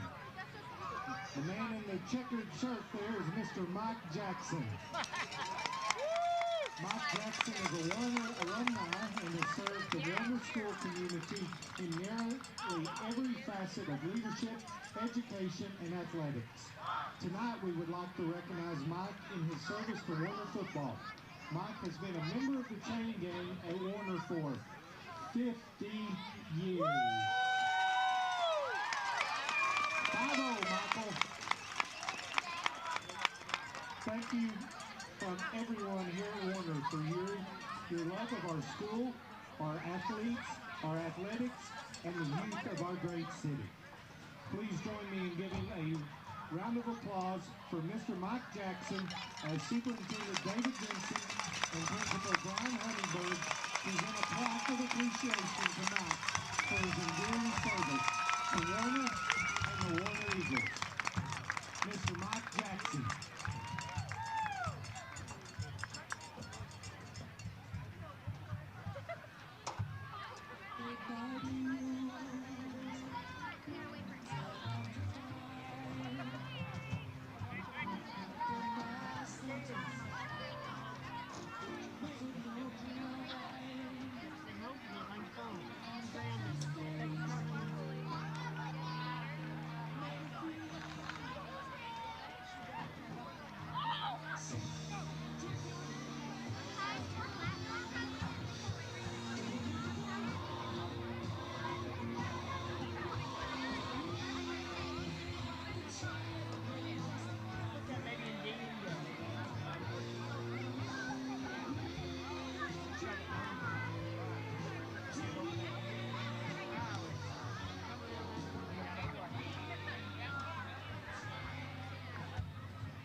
Welcome back into the Bravado Wireless Game of the Week.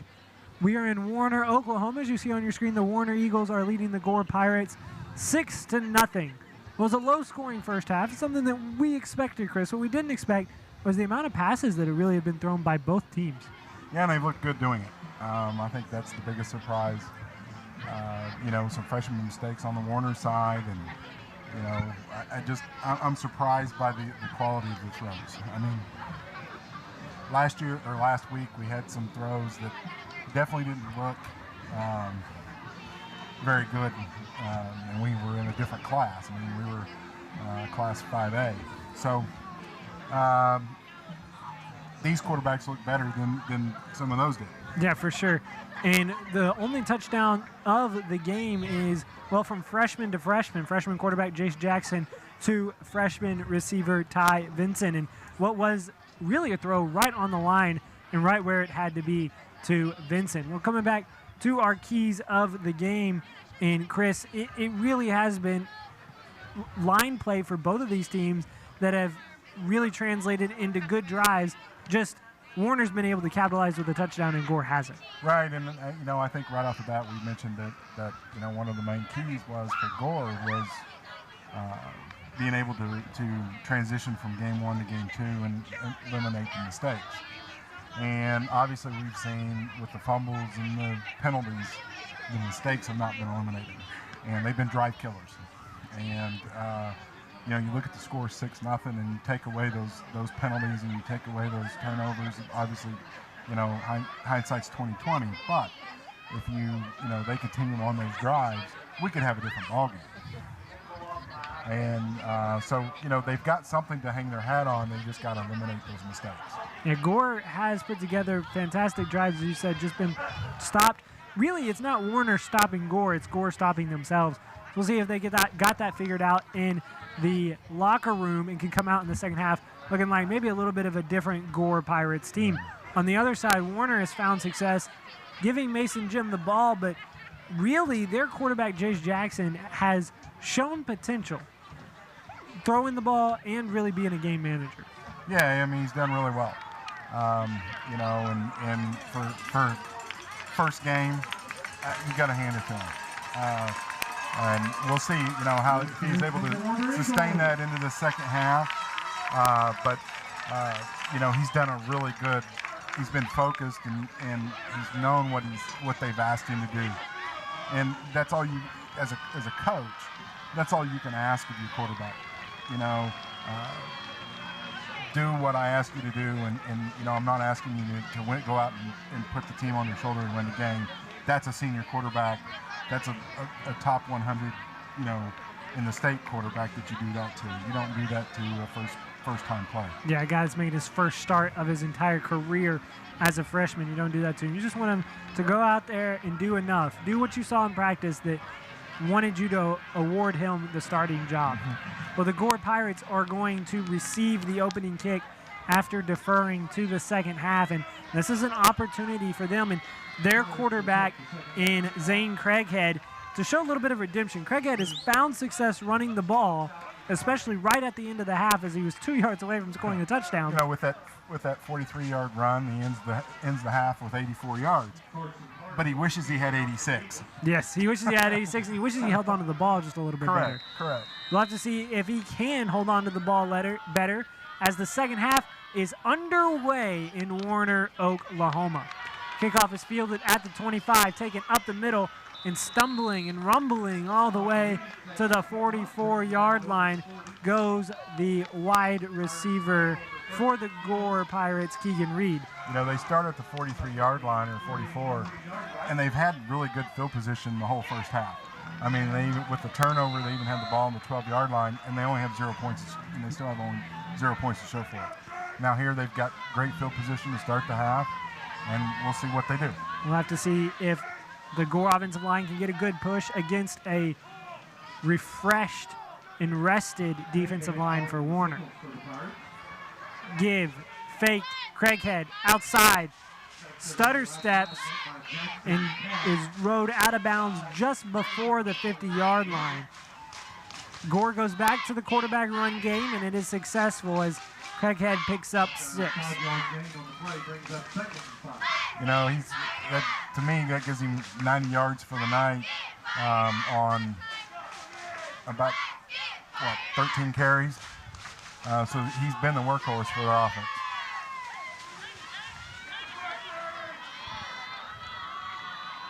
Dozier in the backfield. They give it to Dozier. Dozier with space. Great block on the outside here by the wide receivers. Dozier picks up the first down, but hats off to Journey Shells, the freshman. He really walled off the cornerback there and allowed Dozier to go for over 20.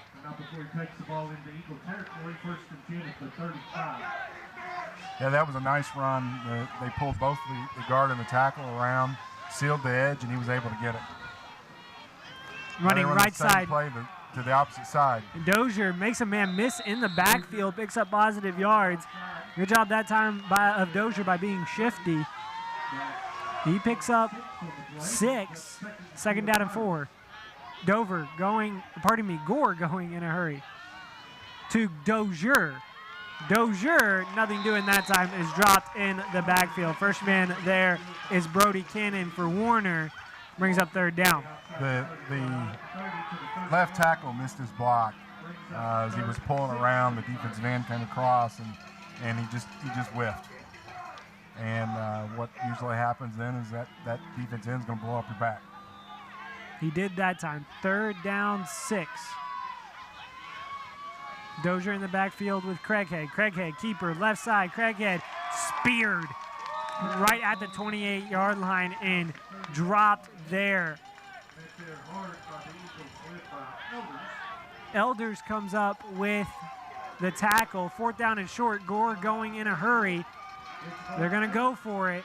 Craighead, keeper again, Same left play. side. Craighead reaches for it. The ball gets right to the 25-yard line, but I think he needed to get maybe just past it. 24, right? That's not a good spot. I don't think that Gore got that first down. You can see on the far sideline, I believe that is the head coach for the Gore Pirates and Brandon Tyler. He's saying something to the line judge to the effect of, that's not where the line judge on the far side spotted that ball. I don't know if we have a replay on that, but it was interesting, though, because it doesn't necessarily matter where that line judge on the opposite side. You're going to go with the line judge that's closer to the ball. So that's where the line judge that was closer to the ball marks it, and I think he's going to be short here. I think he's about a half a yard short. They stretch it out, and yeah, he's going to be short. Warner's defense once again bends but doesn't break, and they get the ball back to their offense. Nice drive there by Gore, but again, they get it down to the 30, 20-yard line, and they just stall. This is probably the first drive they didn't self-destruct, run out on downs, but they definitely move the ball between the 30s.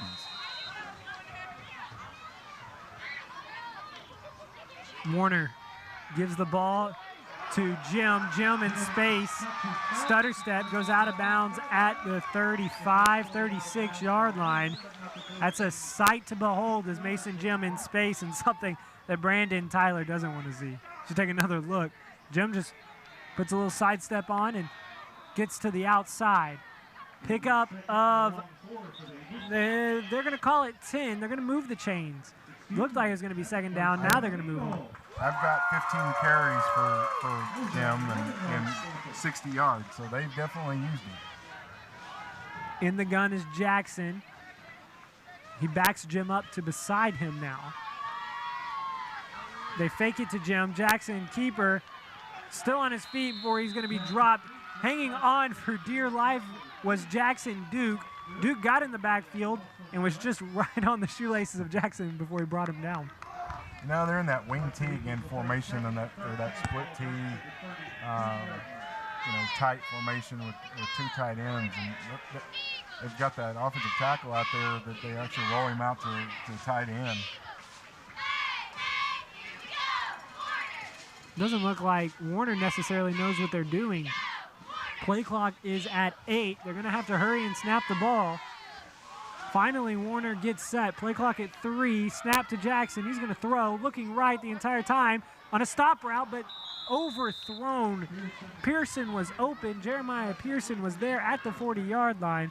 Jackson just didn't step into the throw and bring his shoulder down enough. And, you know, he ran a good route, too. I mean, he definitely broke it off and came back and was open. The defensive back thought he was going deep, and he was open. Now Warner splits 3 wide receivers to the far side. 3rd down and long. We'll call it 13. Jackson rolls left, man in his face. Now he's going to make him miss. He's going to keep it. Jackson hit at the 30-yard line, stopped there. Jackson did a good job of evading the first wave of pressure, but couldn't get away from the second wave, and Jackson Duke once again comes up with the sack. Here on the replay, we see that he makes a nice move on the linebacker, but the safety comes up and definitely makes a nice play. Punt formation for Warner. Back deep looks to be Jesus Thomas. Snap is high. The kick is away. It'll hit at the 45-yard line. Takes a Warner bounce before it dies at the 43. Good field position once again for Gore. Yeah, I mean, you know, their average starting position is definitely, you know, in their own 40. Yeah. I mean, you couldn't ask for better. Especially helps whenever they were able to take that interception all the way within the 15-yard line. They just couldn't capitalize then either. I mean, they're just not punching it in the end zone, and that's the name of the game. 8 minutes left to go. Warner leading 6-0. Gore with the ball, and the give is to Gunnar Dozier. Dozier is dropped behind the line of scrimmage. We've seen both of the defensive lines applying good pressure in the backfield early in this third quarter. See that this wasn't a clean handoff, and you know, the play was to keep it on the read. He misread that. You're just joining us here on the broadcast. It's not the normal quarterback. Shanks in for Gore, as Craighead is the quarterback who takes it, picks up positive yards. Shanks, in the very first scrimmage of the season for Gore, tore his ACL, so he is out for, they don't want to say for the season, but his coach, Brandon Tyler, basically said he's probably done. So he will be on the sideline. He's on crutches. You can see him right at the 45-yard line. Pass, wide side. Ball missed, and we got a huge hit right at the 50-yard line. Laying the lumber for Warner is Trevor Capps. You know, that was close to being a penalty on that. You know, he's up high and the coaching staff for Warner really liked it. You saw in that replay. 4th down, upcoming for Gore, and they're going to punt. You know, it's definitely one of those old school hits, but in this day and age, you know, you get in trouble for some of those. Ball fielded and fallen on by Park.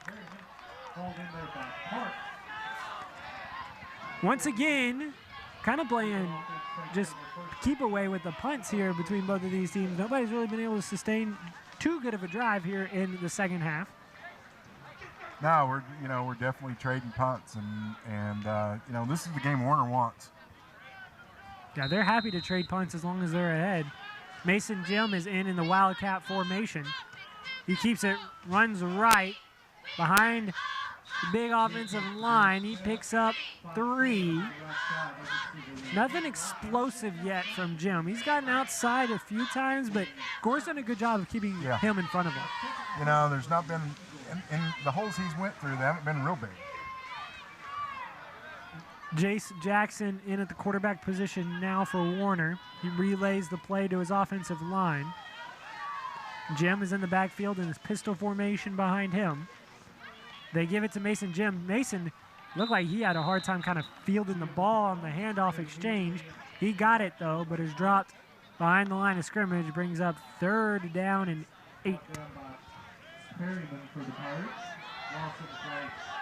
Now they're going to come out of that tight formation and go to a 3 wide. My guess is you'll see one of these receivers go back in motion on to the far side. You do have there he goes. You do have the option, really, for Warner to go to the air or keep it on the ground. Gore's got 8 guys in the box. That's what I was getting ready to say too. They're just daring him. And just nothing doing that time. You don't want to grow stagnant on the offense. You said this is the game that Warner wants, and it is, especially with them having the lead, but you don't want to grow stagnant here as well.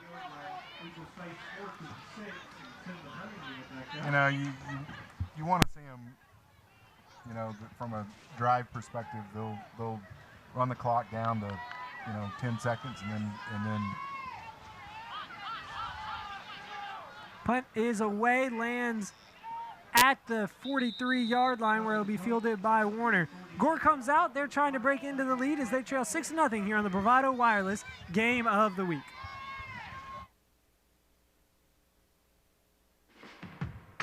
From nationwide coverage to live high school sports to the great outdoors and so much more, we've got something for you. We're a local wireless carrier right here in Oklahoma. We work for your town, in your town. But great cell phone signal in rural areas is just scratching the surface. We also broadcast live events from all over eastern Oklahoma. High school football. Welcome back into the Bravado Wireless Game of the Week, and we've got a great one here. Zane Craighead takes the ball up, we'll call it about gain of 5 on the quarterback keeper. And Seth Campbell and I have the pleasure to be joined by the superintendent of the Warner Eagles and David Vinson. David, thanks so much for joining us here on the Bravado Wireless Game of the Week. Hey, thank you. We appreciate you guys being here and giving our kids the exposure, both the Warner kids and the Gore kids. And this has been just a smash-mouth game between both of these teams, and really, as the ball is given up the middle and not a whole lot doing there on 2nd down, really a great showing so far from Warner. Well, it has been a great game. It's been a really solidly played game, really on both sides of the ball. It's a defensive battle, obviously, being 6-0. We're really proud of our kids and how hard they're playing because Gore has been the standard for the last several years, especially in our district. Yeah, you mentioned Gore being the standard. They have won the district, I believe, 3 years in a row, and they were the team that went undefeated last year. It's a big 3rd down upcoming, and falling in the backfield was Gunnar Dozier. Dozier, nothing doing as he tripped over the 50-yard line almost. And so it's going to bring up 4th down. We'll see what Gore elects to do. But with Warner competing so well, how good is it to see these guys out there on the field with, with everything that head coach Chuck Capps has coming back? He returned 11 starters on both sides of the ball, and really to see how you compare with the rest of your district. And right now, so far, so good. Yeah, so far we're very excited. And I can't say that we weren't expecting to be better because the kids have worked really hard and the coaches have worked really hard to prepare themselves for this. And, now we get to reap some of the benefits of all that hard work. It's just exciting to watch them do it. The punt goes out of bounds at the 30. That's where the Eagles will take over there. And you can see COVID in this game just making things harder because this is only their 2nd game of the year, and they're starting district play tonight. We're almost into October, and they've only played 2 high school football games. How hard has it been as an administrator just trying to deal and making sure that players are safe as they want to continue to play football? Yeah, that's what we've worked really hard in Warner to make sure that kids can continue to do all of their activities. Keeper up the middle. Had to stop there and watch that play. Yeah, Jace Jackson. Yeah, we're excited about the opportunities that we've been able to give our kids, and we're doing the social distancing that we have to do in order to keep them safe at school. And so far, it's working for us, and we pray about it every day, and so far, we're being blessed. For sure. Getting game number 4 in District 8 And I would say that makes a difference. You mentioned Gore, this being their second game. And now they've been the standard for years, and they'll always be tough. Brandon Tyler's a great head coach, does a great job. I worked with him over at Vian. I was the high school principal over there while he was the head coach at Vian. I expect every team he coaches to be solid. They're a young team, so definitely the fact that they missed a couple of games is going to be a factor for them early here in the season. What about the job that head coach Chuck Capps has done with this team? I wanted to talk about that because he took over a program that had gone 1-19 in consecutive seasons. And we had gotten to the point where at one point we were asking kids to play just to have a team prior to Coach Capps being here. And now, as you can see, we have a lot of kids on the sideline. We're being very productive and playing very well. And that's a credit to him and his coaching staff for getting our kids energized and excited about the game of football. Man down on the ground, you don't want to see that, is Mason Jim. Jim has just been a fantastic playmaker all game long, and you can definitely tell the game plan is to get the ball or the ball in that guy's hands for sure. Oh, he ran for over 1,800 yards last year as a sophomore, and before this game started, he already had over 500 yards on this young season. So we do expect great things from him. Going back to head coach Chuck Capps, though, how big was it last year just to see your team make it to the Class 1A playoffs? Oh, it was huge. And for a guy taking over the job in his first year, a team that the prior year had been 0-10, and all those kids coming back and just learning how to win and learning how to play hard and stay in big games. We had a big corner to turn, and they turned most of that corner last year, and we're still turning it now, but we're excited about where we're headed. And Coach Capps does deserve a ton of the credit. Long third down upcoming for the Warner Eagles. And then you got to also mention freshman quarterback Jace Jackson making his first career start. He's handled the duties pretty well so far. You're going to probably see him go to the air here. He throws it deep. He's got a man, but he overshoots him. Intended target that time, Jeremiah Pearson. He was open, but Jackson may have had a little bit of pressure in his face as well. Yeah, go ahead. I was just going to say, I think Jace has handled the pressure of this big game extremely well because he is a freshman. This is his first start. And for all intents and purposes, this could be the deciding factor for the district this game tonight. Now, we know Colcord is out there and they're really tough, and so is Sallisaw Central. But this one right here, when we look back on the season in hindsight, could very well prove to be the biggest game of the year. Once again, Warner is going to punt. Punt is short. Hits at the 48. Takes a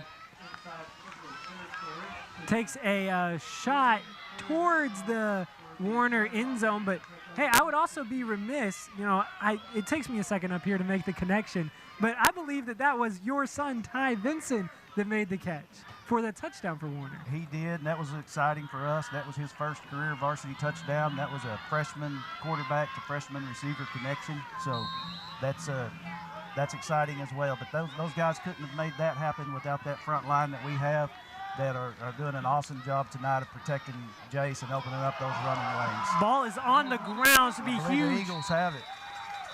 Look like they fell on it. We're going to have to wait for the official word. Yeah, maybe Gore scrambles back up. They're going to say that Gore was able to hop back on it. We'll take a look at the replay. It's just a good job of getting hands on the ball by the Warner defense. Ball's just kicked around right there, and then at the bottom of that scrum, it's going to be hard to see who really came up with it. We knew our defense was going to be solid coming into the year. Last year on our 4 and 7 year, making the first round of the playoffs, they had 4 shutouts victories. So in our wins, we didn't allow any points scored against us. They're doing pretty good so far, I'd say. All right. Holding in the Gore offense and making sure that they're staying in check. Well, homecoming was earlier. The homecoming court was able to come out on the field, and that's just a part of high school tradition, naming the court and getting to see everybody walk out. How hard was that to really get off this year with COVID? Well, it really didn't pose too many difficulties for us. We did have it earlier in the year. You wouldn't normally make probably your biggest, toughest game of the season, homecoming. Hey, just adding a little bit of pressure to yourself, I guess, right? Right. But we knew that we wanted to be sure and get homecoming in, and as well as senior night. We had senior night actually our first home game of the season, and then we had homecoming tonight. So we certainly wanted to be sure that we got those in. A big fourth down upcoming here for the Warner Eagles, but that'll end the third quarter. We're going to switch ends of the field, and hey, we really appreciate you joining us, Mr. Vincent. Thank you. I appreciate you all being here. I appreciate Gore. They're great people over there. Great school system. Great fans. The atmosphere here is awesome, and it's just, hopefully we can do this for several more years. For sure. Well, we're going to the fourth quarter. Our score 6-0 in favor of the Warner Eagles here on the Bravado Wireless Game of the Week.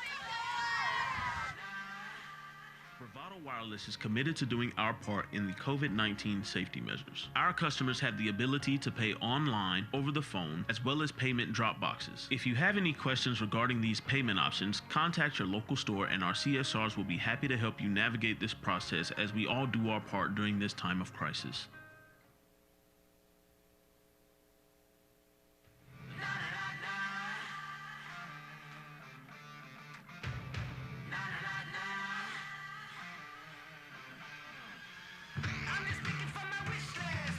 Well, great interview from Superintendent David Wilson of the Warner school system, and I appreciate. I'd be remiss if I didn't mention the fact that Cross Telephone is working with Warner schools as well as Gore to provide broadband to students so they can do distance learning during COVID. And that's huge. That is how learning has to go off now, because guys and girls aren't allowed to get in. As we take a look at what is happening on this big fourth down play.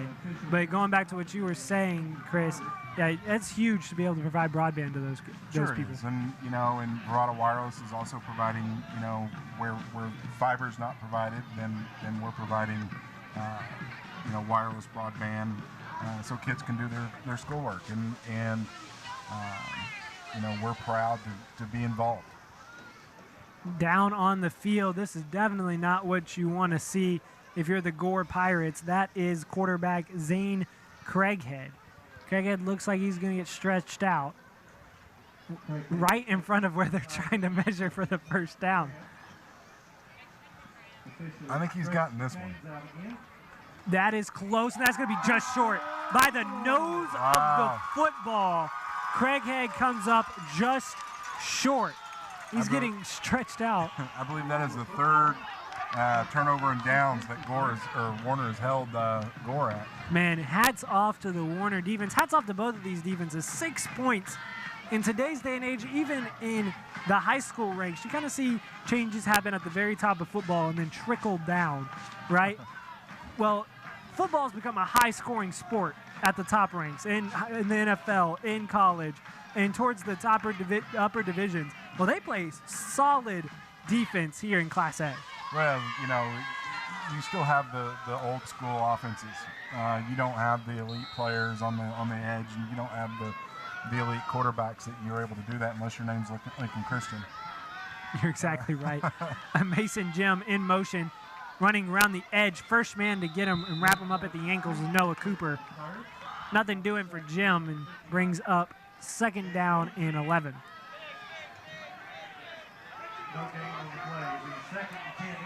I noticed that Lincoln Christian was stout, and they're taking it to Class 5A prior tonight.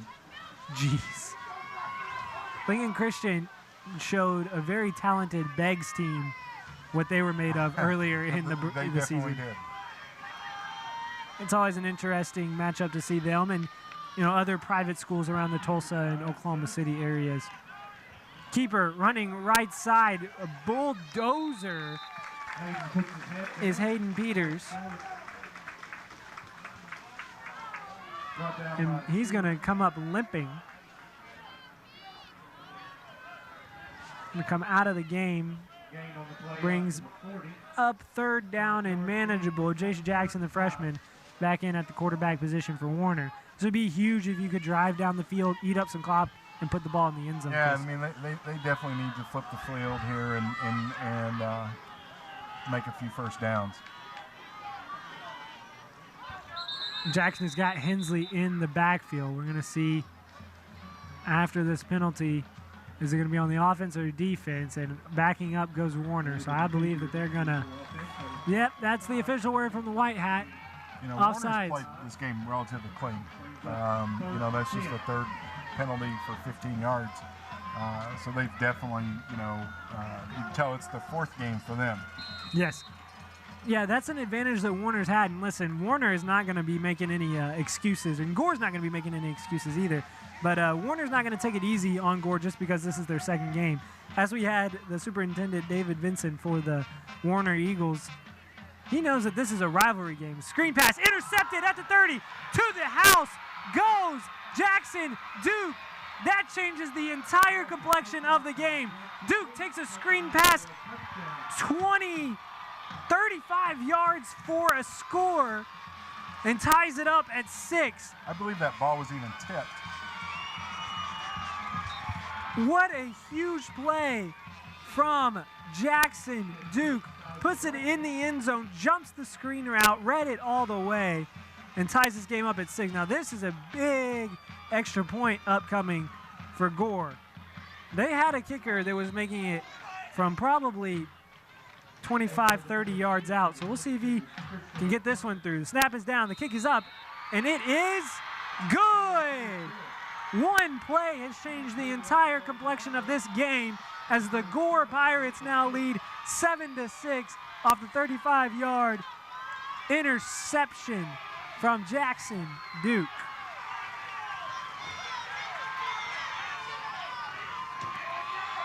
You can't say anything other than he just read it, and a great play by Duke. That was just a great individual effort.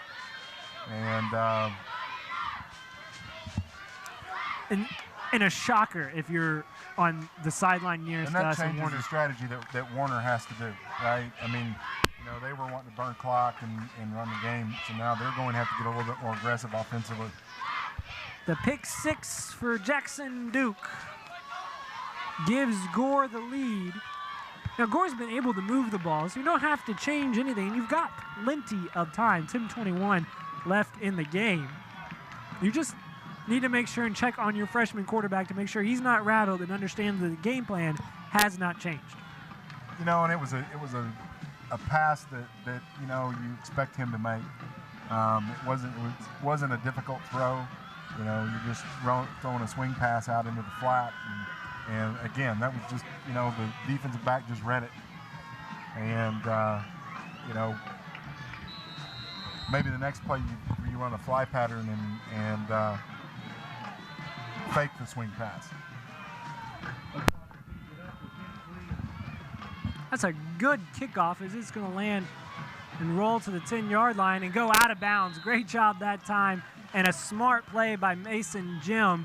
That goes out of bounds and is going to give Warner good field position.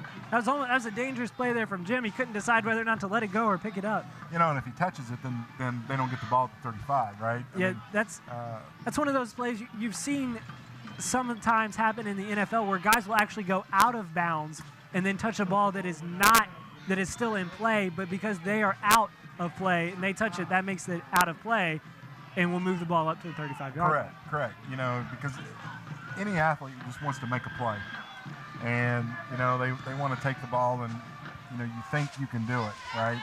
And but you know he made the smart decision in taking it at the 35. Jackson in after throwing the interception. First play, a little misdirection from Jim. Jim missed the hole once again. Jim picks up 6 yards, but he cut right when he got to the second level instead of cutting left. And it felt like if he cuts left, he might be going to the house.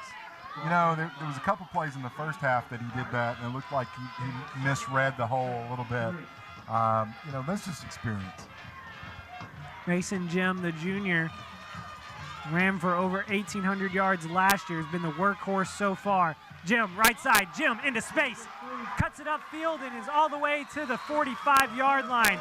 Into Gore territory goes Mason Jim. Well, when you need an answer, when things don't seem like they're going your way, you go to the experience. And the experience for the Warner Eagles is Mason Jim. And he read that one right. He cut it to the outside once he cleared the defensive line and made the right move. Snap low, and not in the game was Mason Jim. Instead, it was Julian Hensley. But there is a flag on the play, which actually might work out better for Warner. If it's a false start, it'll back him up 5. That is what it is, but instead of the broken play, it still remains first down at 15 instead of second. Playing center, I can tell you what exactly happened there, and that was the ball slipped out of his hands. And basically, he just kind of, it was slipping out as he was snapping it, so he threw it back, and it just didn't get back there. They faked to Hensley, keeping it as Jackson, and nothing doing that time. Jackson brought down at the line of scrimmage. On the tackle was Dane Perryman. Brings up second down and 15. Jim still not in the game. He's roaming the sidelines, helmet off, taking a breather. Big second down upcoming. Ball just inside the 50-yard line on the 49 of Gore. They fake it. It looks like Jackson wanted Hensley to take it, and Hensley didn't want it. Jackson sacked in the backfield. Jackson Duke on the tackle, and he's having quite the second half. Yeah, I think you're exactly right. I mean, the play was to give to the back, and it just didn't materialize. Now Mason Jim will come into the game for Warner. Warner is thrown for a touchdown. Their only touchdown of the game, but here in the second half, their passing game has been less than stellar. Play clock rolls to under 5. Warner not set, and there's going to be a flag. Warner's going the wrong direction right now. They need to be going forward. An illegal substitution is called against Warner, another 5 yards. And 3rd and 24 is long for anybody. Yeah, oh yeah. But for a team like the Warner Eagles, that is a disaster. A late substitution coming off the field was Rowdy Gertie. There's the blitz. Pass throws up in the air, and stopping on the route was Colin Park. Defended, and a great job that time by Jesus Thompson. No, pardon me, that's Keegan Reed out there. Reed comes out with a big stop. It's going to force Warner to punt, and so much progress was made on that drive, and then all of a sudden the drive stalled, and Warner started going backwards. Yeah, and with 8 minutes left in the quarter, that's in the game. That's the last thing you want to happen. Warner's going to punt it away. Nice. And that's a good one. Going to be fielded at the 20. Nope, Jesus Thompson elects for it to roll into the end zone. And it doesn't. Down at the 1. It's where he touches it, right? You didn't have to. No, he's calling touchback. He's calling touchback. And that's, I think the ball would have stopped. I think you're right. Dane Perryman running, or pardon me, not Dane Perryman. That is Trevor Capps ran hard and tried to slide before the ball got into the end zone, but it looked like the ball was going to stop. And if he wouldn't have dove, he could have pinned Gore deep. Instead, Gore gets it at the 20-yard line, and with all the momentum headed their direction. Yeah, they're just going to grind it now. If they put it in the air, I'll be surprised. It's going to be Craighead. You got to assume the quarterback. Now, something to keep an eye out on is Craighead has fumbled multiple times today. I have to see if the Warner defense can strip it from Craighead or from the running back Gunnar Dozier. You got to believe they're going to feed them up the middle. And he's got over 20 carriers, so how many do you give him? There's another one. Running into the backfield, running into each other in the backfield was Craighead and Dozier. They give him 2, brings up second. I guess they'll give him 1. 2nd and 9. He's got over 100 yards for the evening, but he's got a lot of carries. This is another situation. Both of these teams playing a lot of downs. Maybe a little bit of fatigue could set in here for Gore. This is only their second game. They're not necessarily quite yet into football shape. We'll have to see if that's a factor. But right now, all the momentum is dressed in green and white. Running left is Craighead. He makes a man miss in the backfield. Still on his feet, falls at the 25-yard line. The ball came out, but he was down before it came out, and it'll bring up third down. Huge third down upcoming as the clock continues to wind. 6:40 left to go in the fourth quarter.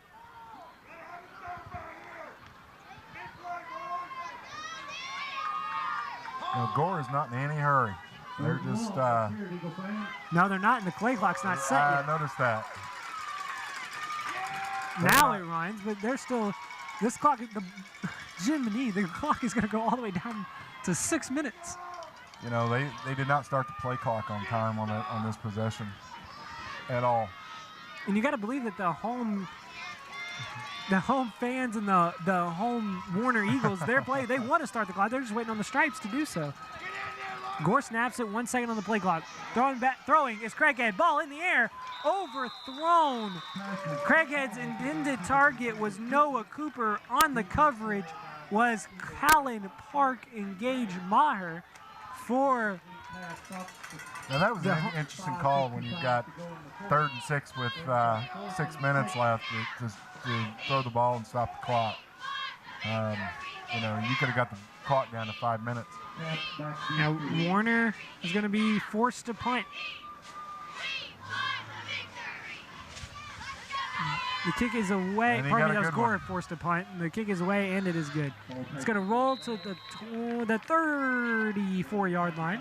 That's where Warner will take over with 5:45 left to go in the fourth quarter. Warner is not really a quick strike offense, so you got to believe at most they have 2 opportunities left in this game. But you really would like to make it this drive as the game-winning drive, the defining drive of the game. You know, because any more time you're going to be rushed, right? And that's not their offense. Jumbo formation. All 11 guys are either on the line of scrimmage or behind it. The guys on the line just stacked in tight, which forces Gore to be stacked in tight as well. Jackson gives the Warner quarterback to Mason Jim. Jim, 4 yards in a cloud of dust. That's positive yards that time, though, for Warner, and a good start to the drive. Your cloud of dust maybe you need to be in just a little bit of a hurry here. They send a man in motion, stack the left side. Jim runs left with space to the outside. Jim, the hesitation move. Jim picks up the first down. Jim past midfield, and he'll be run out of bounds just short of the 45-yard line. Running him out of bounds was Jackson Duke, but that is the plus side to that jumbo tight formation is if Mason Jim can get to the outside, he can pick up a lot of yards. Yeah, and he definitely were able to seal the edge on that play. And they're staying in that formation. This is the same formation, yes, but last time that and they got the Warner edge on Eagles the right were side. here, as running to the right side was Julian Hensley. I was trying to get out before I saw Hensley run the ball there, Chris. Was the last time that Warner was here is they had some trouble executing. They went backwards, backwards, backwards. This is the spot right here that you got to make sure that you're executing. Show the experienced team that you are. You have all of your starters back from last year. You have the experience and the just wherewithal that you've been in these situations before. See if you can't use it here. Give Hensley still on his feet, but he's going to be brought down at the line of scrimmage. They'll give him 1, 3rd down and 4, and if I'm head coach Chuck Capps, I got to get Mason Jim back in the game. And that's what I was getting ready to point out. You know, he's sitting on the sidelines with his helmet off. You know, there's no sense of urgency, right? And you know, you got 3rd and 4, and you got to go. Yeah, they're going to bring Jim on, Hensley off.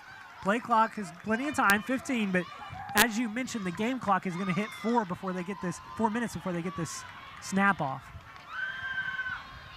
They give Jim left got side. the edge again. He cuts it up into the middle. Jim, first down yardage. They'll give it to him.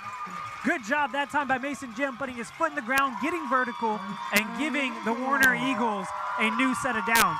This is the type of drive that will make you a hero in Warner Eagles history. Yes. We got a timeout on Gore. They're gonna catch their breath here. Yeah, head coach Brandon Tyler's gonna take a timeout. We'll take one with them. 3:52 left to go in the game. 7-6 the score in favor of Gore. You're on the Bravado Wireless Game of the Week from Warner, Oklahoma.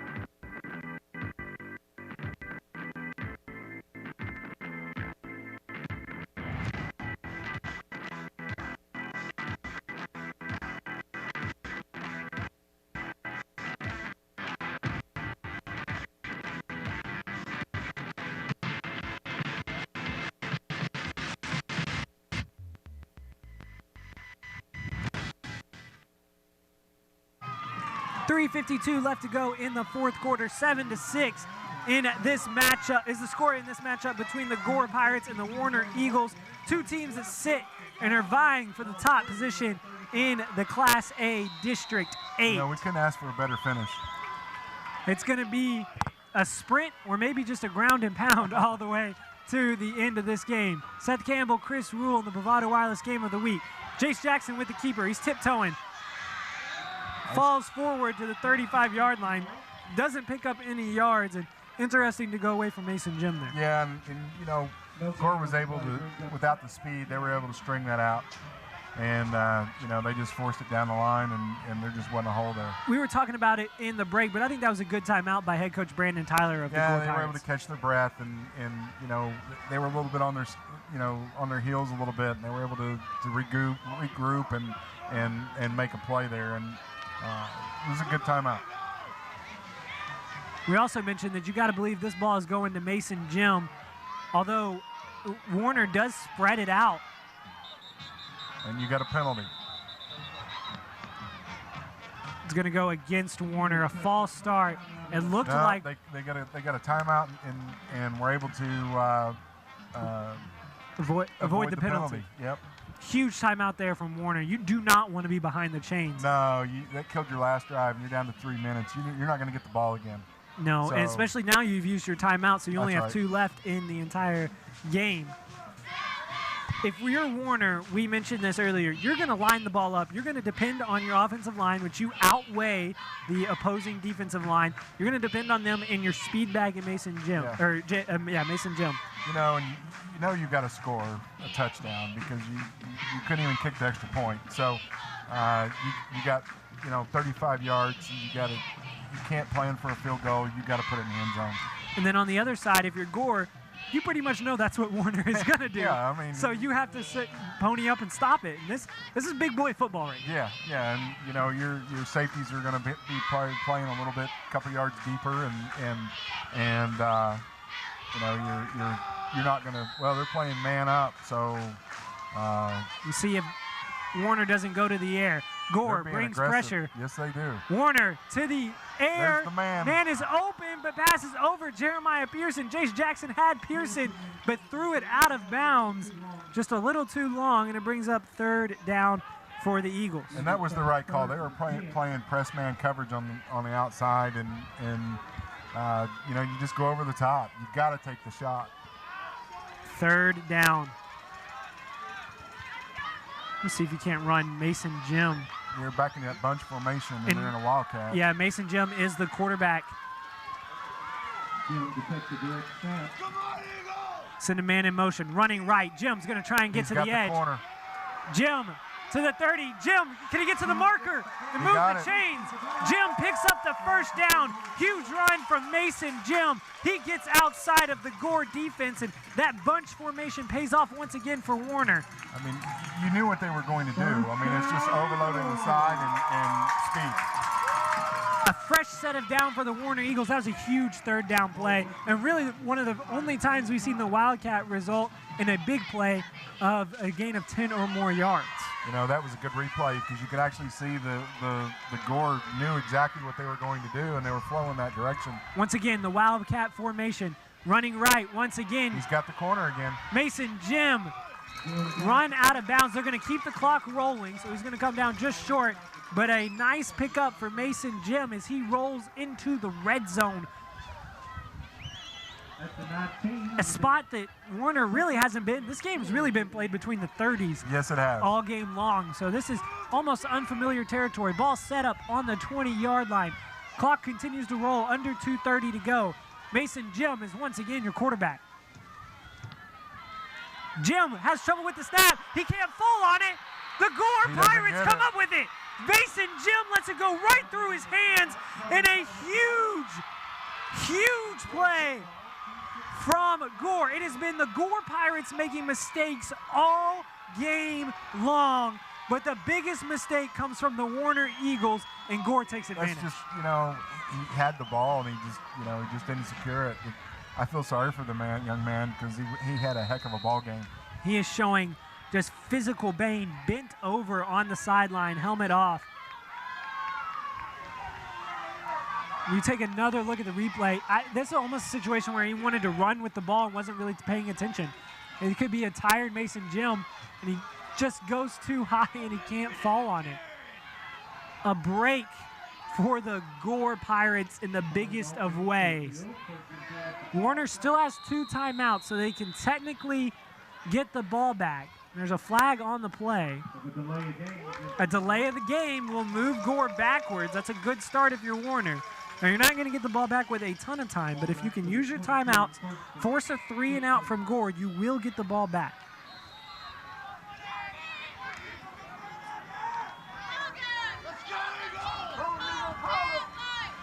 In the gun, running, right side is the quarterback, Craighead.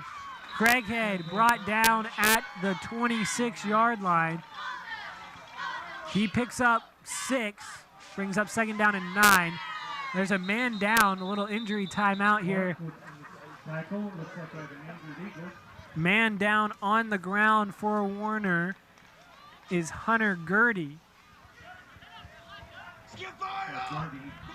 Something to keep an eye out on, just, in the back of your mind, is we mentioned it earlier. Zane Craighead has had a little bit of trouble securing the football when he's running it. And if it was almost like he bobbled that last play. They hit him from the side and it kind of looked like it might have juggled it a little bit. But, you're exactly right. I mean, he's put it on the ground a couple times.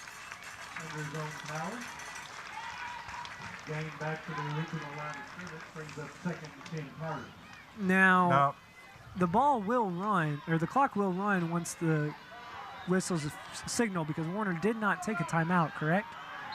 Yes, it should start there. And there goes the clock. It trickles under 2 minutes. 2 timeouts for Warner. They're going to elect to save them for 2nd and 3rd down. They need to keep Gore out of the 1st down and away from the marker. Craighead, keeper, left side, picks up about 5. And they should use a timeout there, I believe.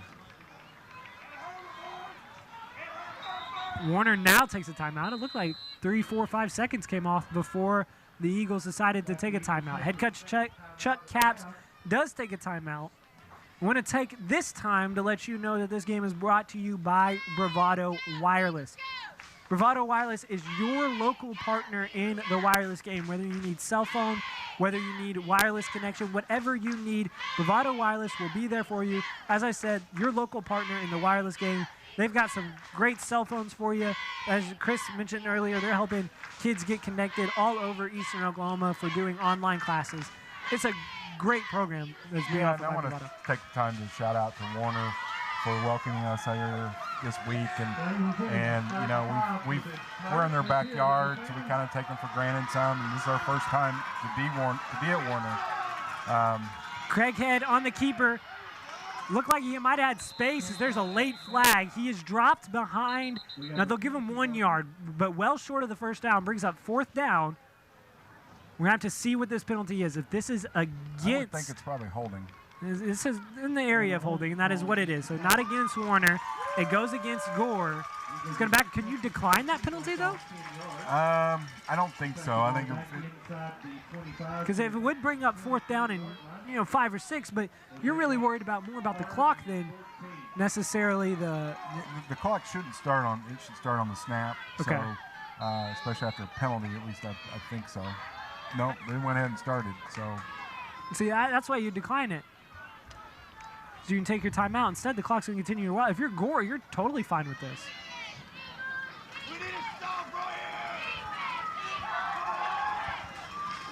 Play clock is at 6.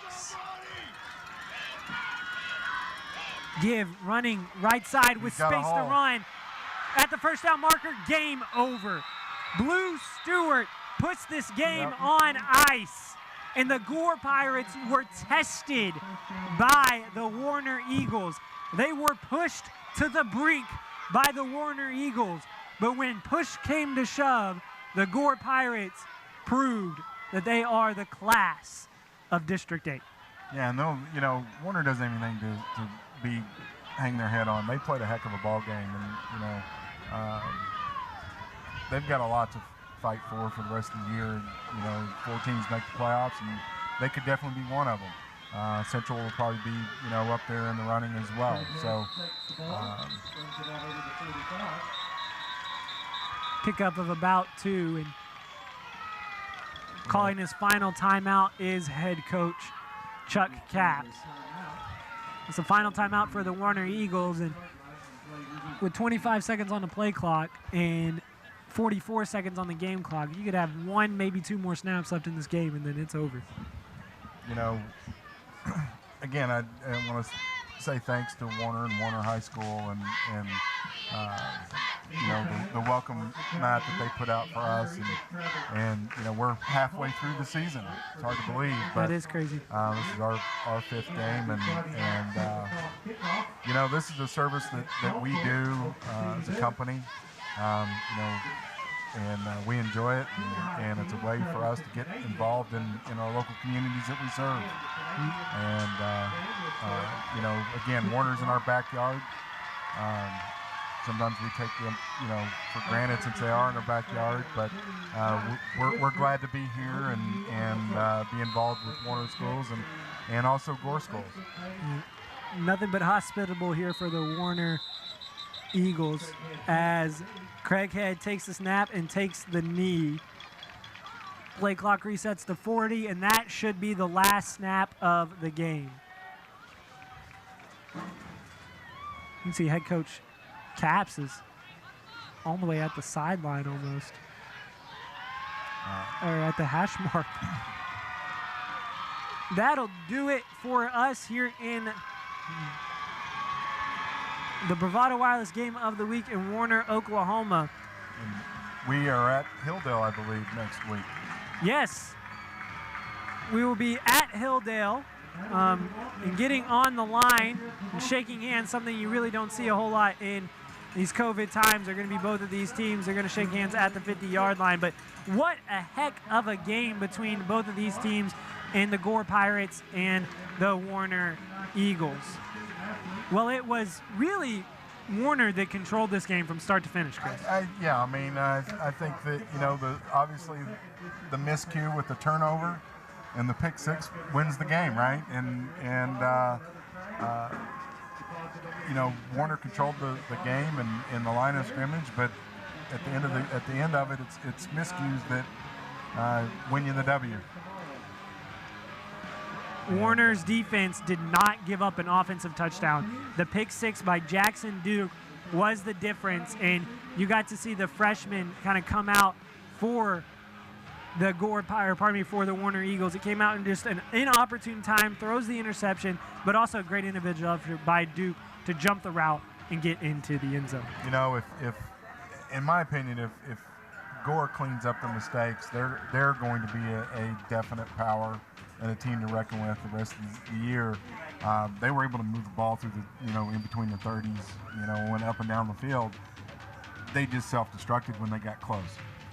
it's a tough break for sure if you are the Warner Eagles. They played their hearts out, and their head coach, Chuck Capps, is giving them a round of applause right now. Warner wanted to challenge. They wanted to prove that they were at the top of this league and in this district, and they really did prove that they belong up there. You know, without the miscue, they win this game.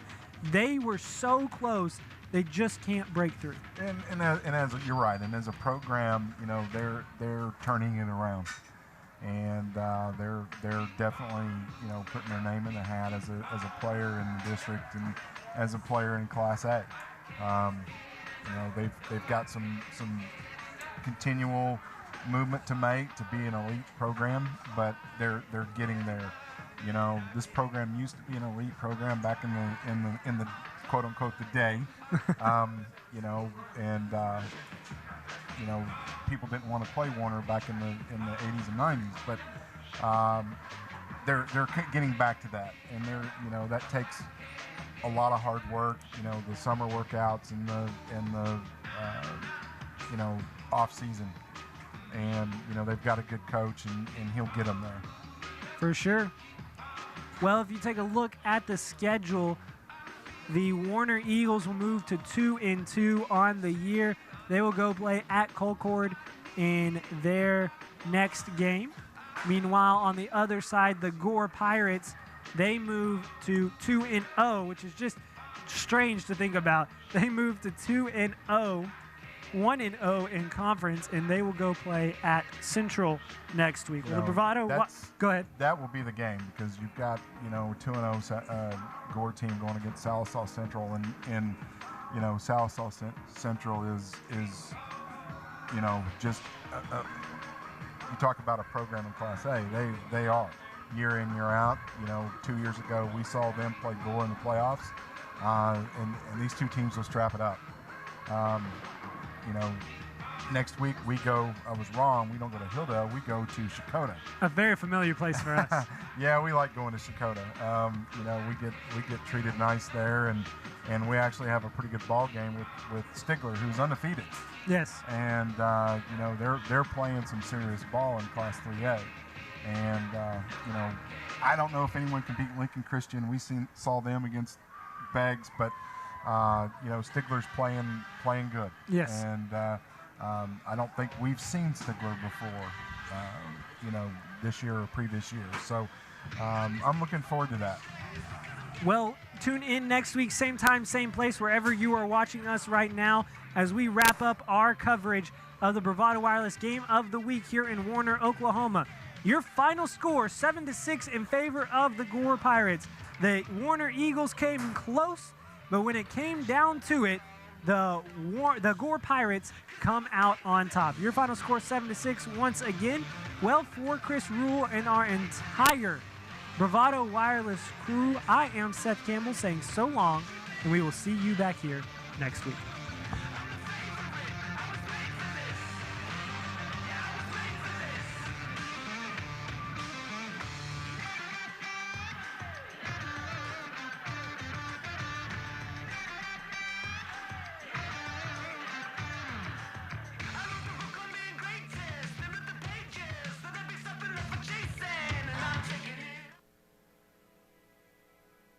This broadcast is a copyright of Bravado Wireless. This game and broadcast should not be reproduced, rebroadcast, or otherwise distributed without the express written consent of Bravado Wireless and its management.